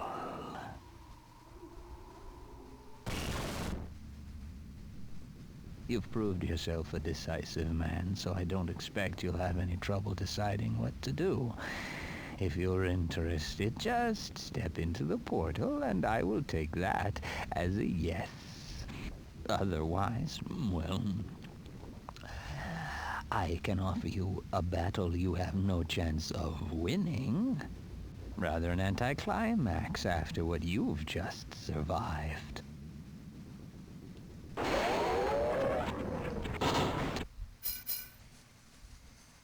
I'm going to decide, can you acknowledge how insane this game was for when it came out? I gotta imagine ending up people in shock. What's the price? Right, Mr. Barker. Yep. Time to choose. So you can't actually stand here, and then you'll be whisked into a battle It's time to choose. that you cannot win. Otherwise, step into the portal. Wisely done, Mr. Freeman. I will see you up ahead. Subject Freeman, status hired, awaiting assignment. So it does end in a cliffhanger, and, you know, for anybody that starts up Half-Life 2 after completing Half-Life 1, would be a shock to see how much of a difference a handful of years made. Back in the day, boy, when you got a sequel that was on a different platform, the next generation up, whatever the case might have been, and for, you know, Half-Life 2, it would have been several years, but still. Yeah, it's quite stunning when you're thrust into the world of Half-Life 2. This Half-Life mod that's kind of cool, anti-climax, what if story about you trying to survive that battle. That might be interesting. I've seen a handful of Half-Life mods that look pretty neat. But yeah, after all that time of seeing the G-Man kind of in the distance, you only really get a good look at him at that one door in the very first portion of the facility. But, you know, he never speaks or anything like that. It's the first sort of dialogue that he ever gives to you. So it's kind of neat to have him at the very end there. But yeah, that was it. Still considered to be one of the greatest first-person shooter games, or heck, even people consider this one of the greatest games of all time. I do think, from my memories, of course, I've only played them both once, each game. So I've only played the original Half-Life once, and only played Half-Life 2 once, but I still feel like Half-Life 2 was the better game. But, you know, there's a lot of technological advancements. It was very, very impressive back in the day as well, with that Havoc physics engine. Yeah, I'm going to talk about the game for a minute, but sure, I guess if you want to share something. But anyway, yeah, it's a great game. It's a fairly concise experience. Gives enough of variety, I think, throughout the course of the game to kind of keep you motivated and keep the pace up. Never feel like this is one of those games where it never feels like there's a slow moment. And it could be evidenced by the fact that I play it. If I really like a game, or I feel like a game has really good pacing, I'll be on stream with it for a long time. And the past couple streams, we've been doing like 4+ hour streams. And I don't do that with every game. I've done it most recently. I did it with Mother 3. We had a couple that were like really long. I'm trying to think what else. There was, let me take a look. Oh, Dark Souls. Yeah, that was the other one. Dark Souls was the game that I most recently played, where we were like going for like 4-hour stretches. Quest 64? No, not quite. We haven't started that yet. What's up, Jubei? Cool cheat code in the options code menu. Oh yeah, there are cheat codes. This is another one of the unique things about the PS2 version as well, is that they give you some cheat codes. Is this the one where you get to play as a Vortigaunt? Thank you. And yeah, I had a good time with this game for the most part. Once you get those final sections in Zen were a little bit rough. Triangle. Okay, that's fairly simple. Alien mode, eh?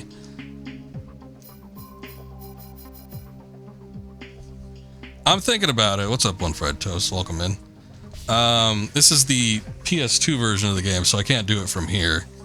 And it's not modded either because it's like my actual physical copy. There is the option for I forget the name of it already. Decay, was it? I think it's Decay, but that's a co-op thing. I don't think it will work. We can take a look at it. Let me hold on. I don't want to do a new game because we have to suffer through quite a bit. Of course, I think the only hard saves I have are gonna be like, oh, there's one in Lambda Core. You have to play it alone. You can play it alone, but you have to use a button to swap between player 1 and player 2. Okay. I got you. But anyway, yeah, great pacing with this game. You know, it's very addicting to play, and I still have a good time with it. Does it not work with loaded game saves? Do you have to start like, or did I not? Did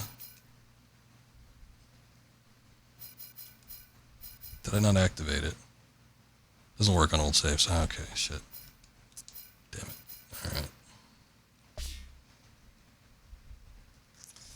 But yeah, I think the only part where I was like actively getting frustrated was with a lot of the platforming, which again, you know, it's personal preference of mine. Maybe other people won't struggle or find it as distasteful as I do. But yeah, the platforming sections ain't great for me. I'm not a fan of those. But otherwise, fantastic game. Pretty much loved every minute of it up until that point. And you know, the pace just keeps on going, keeps on ticking, and you just keep wanting to play more until you finish the damn thing. This is my second time actually playing this game, so I forgot. Ah, here we go. Nice. What is that little bar at the bottom? Oh yeah, my second time playing it, and I had forgotten so much about this game that a lot of it ended up feeling like a new experience. It happens, but, you know, with a lot of the games I play, but every once in a while I was picking up on something like, oh yeah, I remember this, but for the most part, yeah, I was figuring stuff out. How'd I feel about the foxhole areas? What were the foxhole areas? Like you mean those assholes that were on Zen that were popping me out? Or did you mean the outdoor segment with like where you're getting chased by the chopper?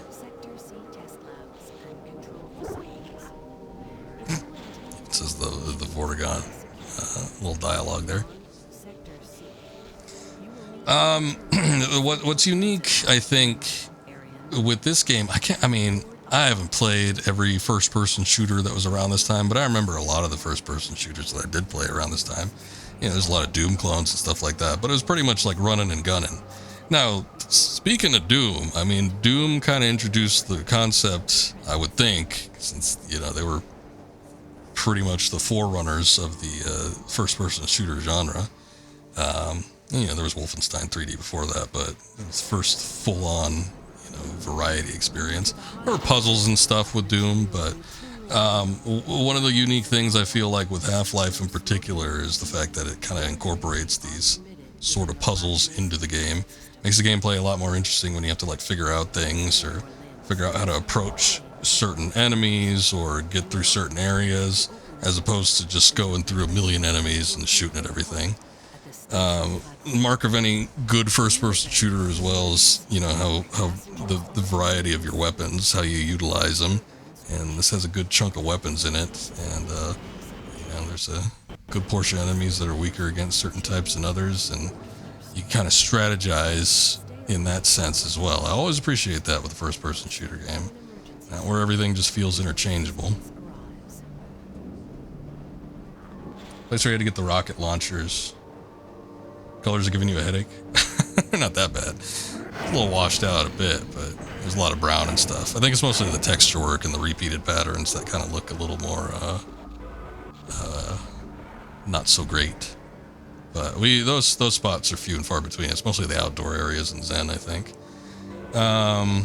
Also the place where you had to get the rocket launchers in the right place outside. Oh, right. Okay, you're talking about the sniper boxes. That's what you mean.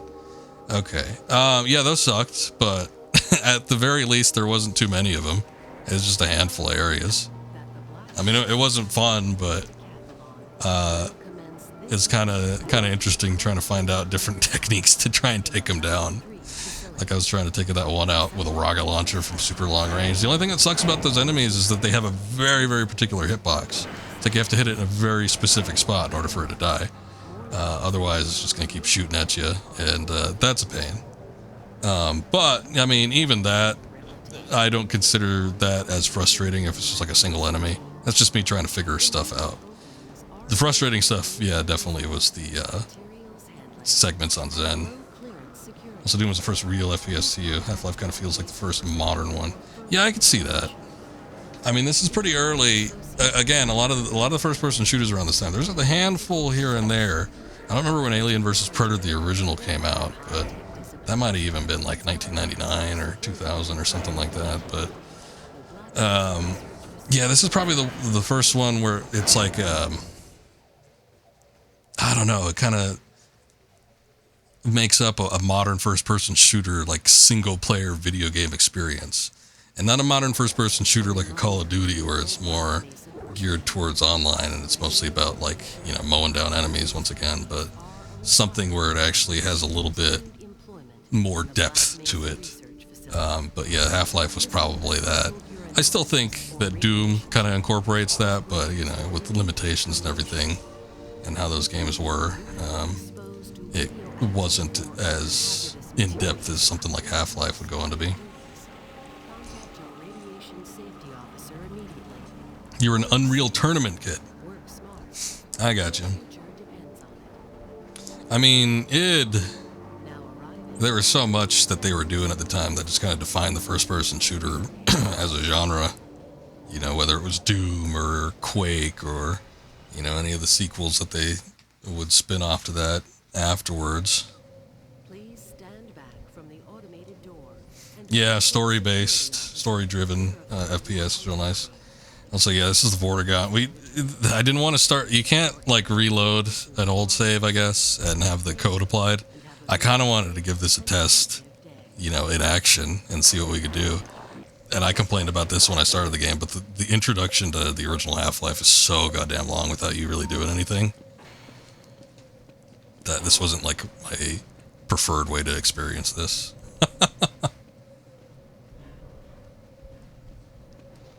Depth and an attempt at realism, organic storytelling. Yeah. Oh, look, we can... There we go. You can't overcharge this either, because... I guess you end up, like, overheating or something? I don't know. Did any of these bastards talk to me? I don't think Barney said a thing.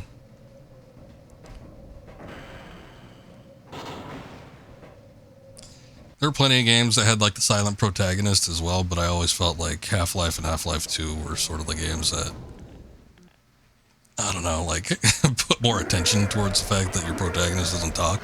Maybe it doesn't happen as much in this one, but I know that they comment on it specifically in Half-Life 2 as well. Played a bit of Eternal Sonata, intro is about 13 minutes. Oh, but that's an RPG though. I mean, I expect RPGs. You ever play Xenosaga? I swear that like one of the opening cutscenes, maybe it wasn't the first cutscene, but like within the first hour that you're on the ship, there's like a 30-minute cutscene. Hello.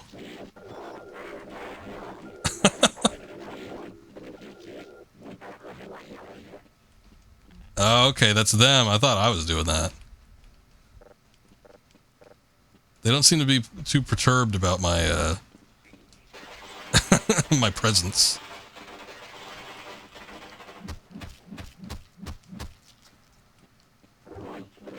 Okay.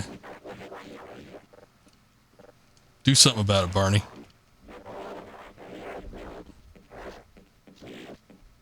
Go around causing mischief.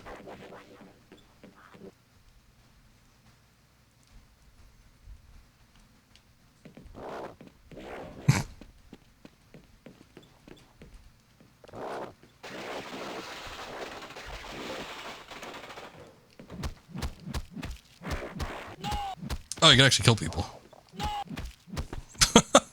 Oops.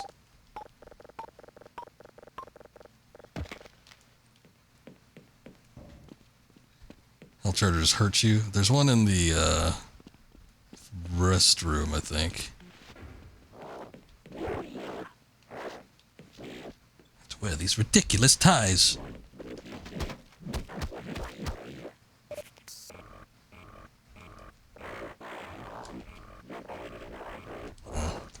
Maybe since we don't have the suit.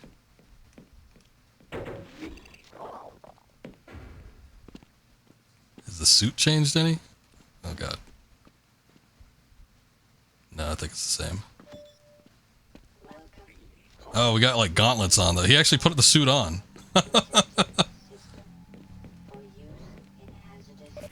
The hands didn't fit though. Oh yeah, I'm getting a slight vibration. No energy packs for us.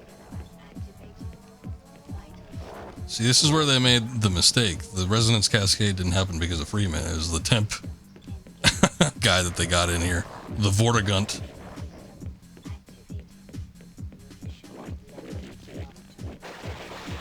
Get me in there. I'm ready to push the sample.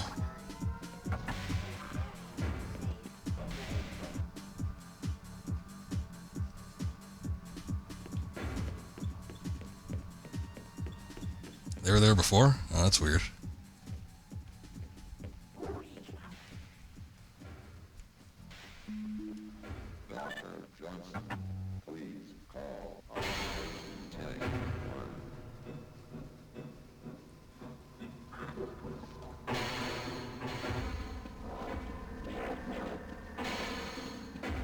Let's see if like all these guys end up talking to me. Nobody talked to me like when I first got in here, so. They have like this long discourse for Gordon when he gets in.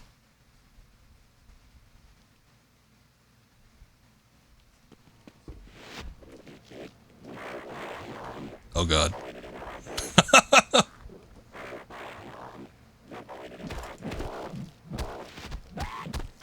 Speedrun tactic.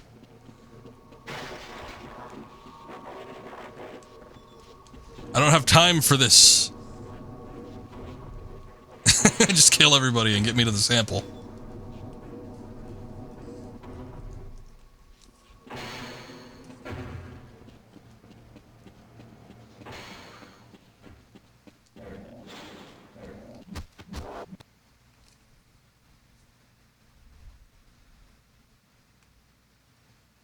Uh-oh. Oh, there he goes.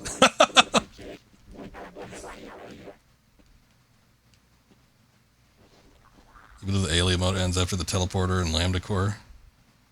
Once you get to Zen, you just see your friends cheering and fade to black. Oh, okay. Interesting. Oh shit, I might have soft locked myself. I think our journey ends here. Oh, no, wait, hold on. Access denied. Oh, no, never mind.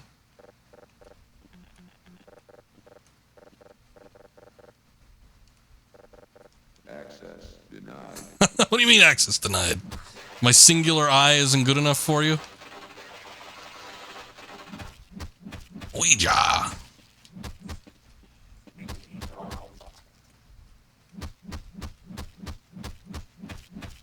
Did not account for murder. There's no evidence of it now. Alright, I think our experience has ended here.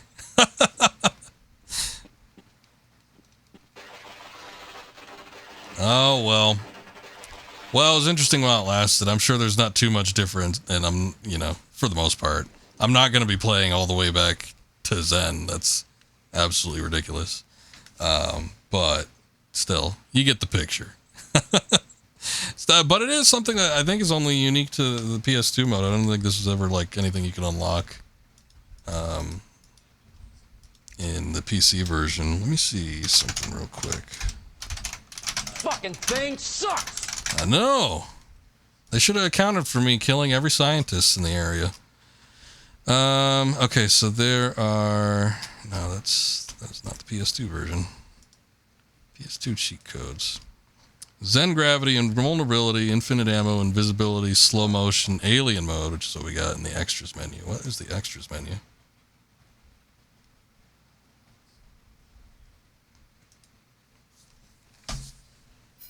A Discord. Discord for what? For Half-Life 2? Alright, let me quit and let me see what the extras menu is. Get every ounce of this as we can. And I might check out Decay for a second just to see what you can do. Decay, another thing that's unique to this particular version of the game, but I think people have since modded it in. I don't know how great it is. Our pal Mr. Floyd here is working on a sort of remaster for it though, so that should be interesting to see. That didn't go through, did it? Triangle, square, left, right, circle, X, up, down.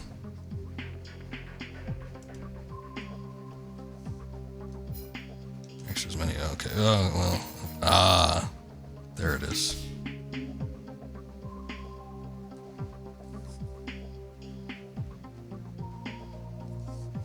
Let us see. Hopefully be ready by next spring. You've been working on it for 4 years? Please insert Half-Life Extras disc or insert the regular Half-Life disc to return to Half-Life. Oh shit. I don't think my version came with an Extras disc. What?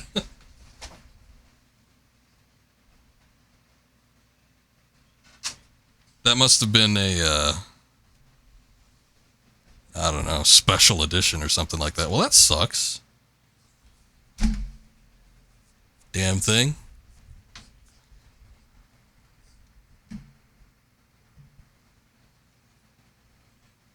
Oh, good lord. Waiting for disk to spin up. How long is that going to take? Should be immediate. Never came with Half-Life? Oh, I feel like I read about this a while back. Found a valid Half-Life disc. Oh, thank you. If you had a specific demo disc, you could use it in extras mode. Play a whole mini campaign. Uplink. Okay, okay.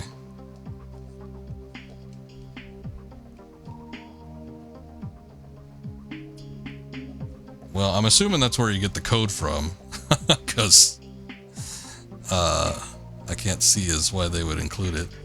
Should be a little side note in the cheat table that I saw. All right, so let's see what this is. Mission, dual access, players one. Okay, so you can play it with one, but I guess they anticipate that, and you need to swap between the two. The expert must be successful, monitor the anti-mass spectrometer, and deliver anomalous materials to Dr. Freeman. People didn't even know how it worked until a few years ago, really.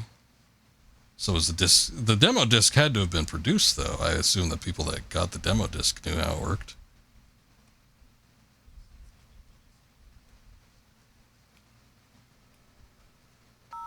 Dr. Cross and Dr. Green, you are required in the Anomalous Materials Operations Center.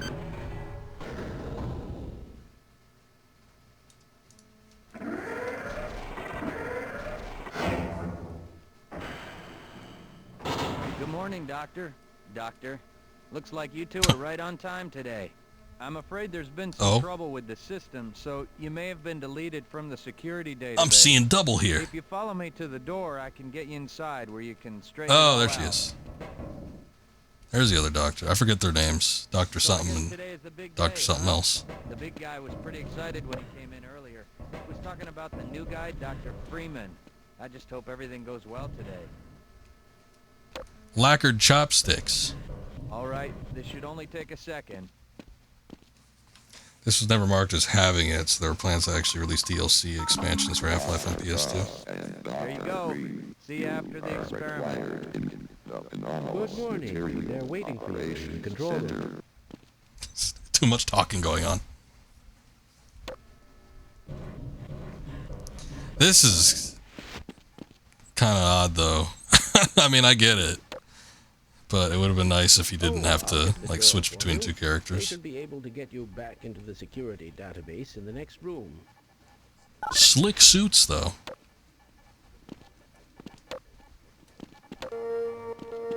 Warning. Greetings. Do not It looks as though your data was lost in the system failure this morning. Not to worry. I can re-register you at this station. Step into the booth one at a time, and I'll start the procedure. Oh, goody. Please be still during the procedure. Don't worry, Dr. Cross. It should only take a few moments. Dr. Cross, and what was the other one? It sounded like Breen, but that can't be it. Maybe it was Green.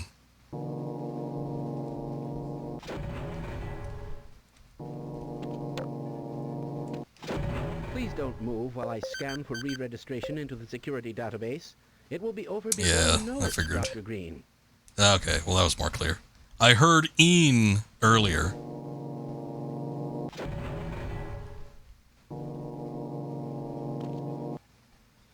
In fact, these red and tan suits are why the two suit stations beside Gordon's are empty. Oh, that would make sense. Let me get that door for you. Bonnie! Work smart, work safe, your future depends on it. I think these are all the same. A clean environment is a healthy environment. Success!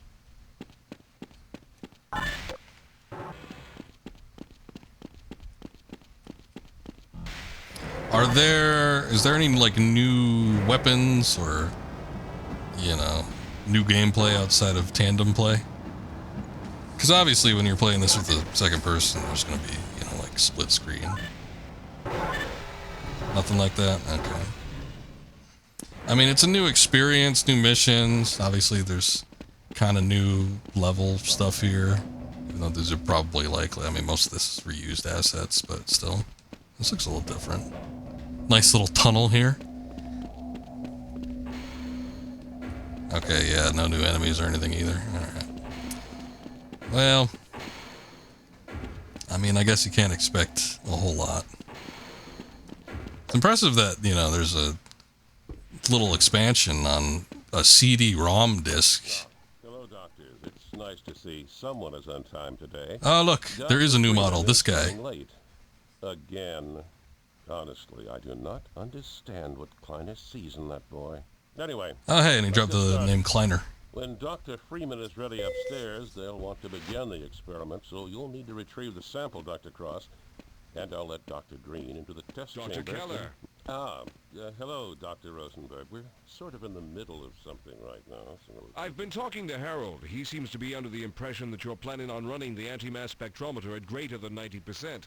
You realize there is a reason for the safety buffer. I understand your concern, Doctor, but the administrator was quite clear. The administrator is a bureaucrat, not a scientist. I did not design this equipment to be run at such high intensity. This is not your decision. Now, if you wish to stay and monitor the experiment, so be it. Otherwise, you can go back to your little labs over by the train yard.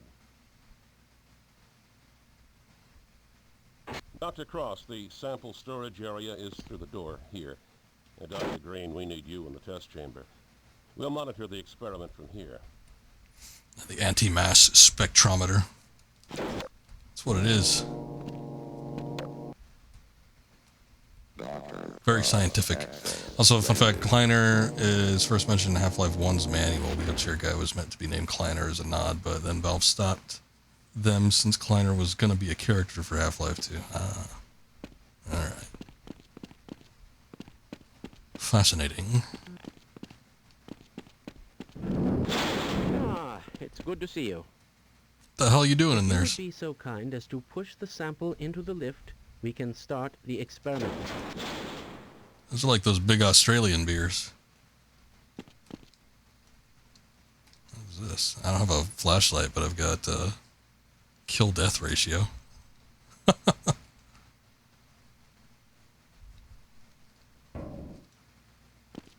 Alright. Well, I don't think we'll be taking a look at this for too much longer. But again, you know, it's a neat little expansion thing. I am kicking around the idea of going through and checking out opposing force, maybe blue shift. And, you know, I've got those all on PC, so I have to switch over to that. It'll look much cleaner. And I could use mouse and keyboard. I think I might have to switch up my keyboard, though, because I got a buckling spring keyboard right now. It makes a shitload of noise. You hear me when I'm typing. I've been looking a couple things up during this stream. It is loud, so I don't know if I want to be using this particular one, if I'm going to be using WASD and stuff for movement keys.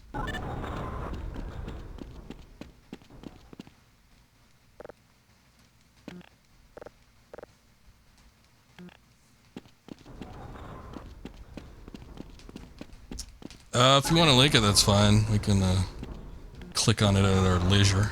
No, theoretically, this is impossible. Kind of neat that they recorded new dialogue and stuff for this. Right. Something must be jammed. And if it, there's anything interfering with the lift machinery in the test chamber below, I'll continue trying to operate the lift from here. It kind of expands, at least at this point. I don't know how far it gets into, you know, the Resonance Cascade event. If it goes, like, too far outside of the game or what. But it's still fascinating to have something that kind of expands on what happened in the, you know, original game.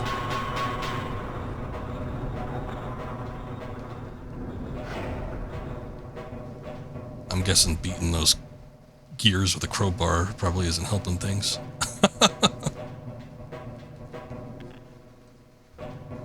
Man, her footsteps on this sounds like some kind of jam.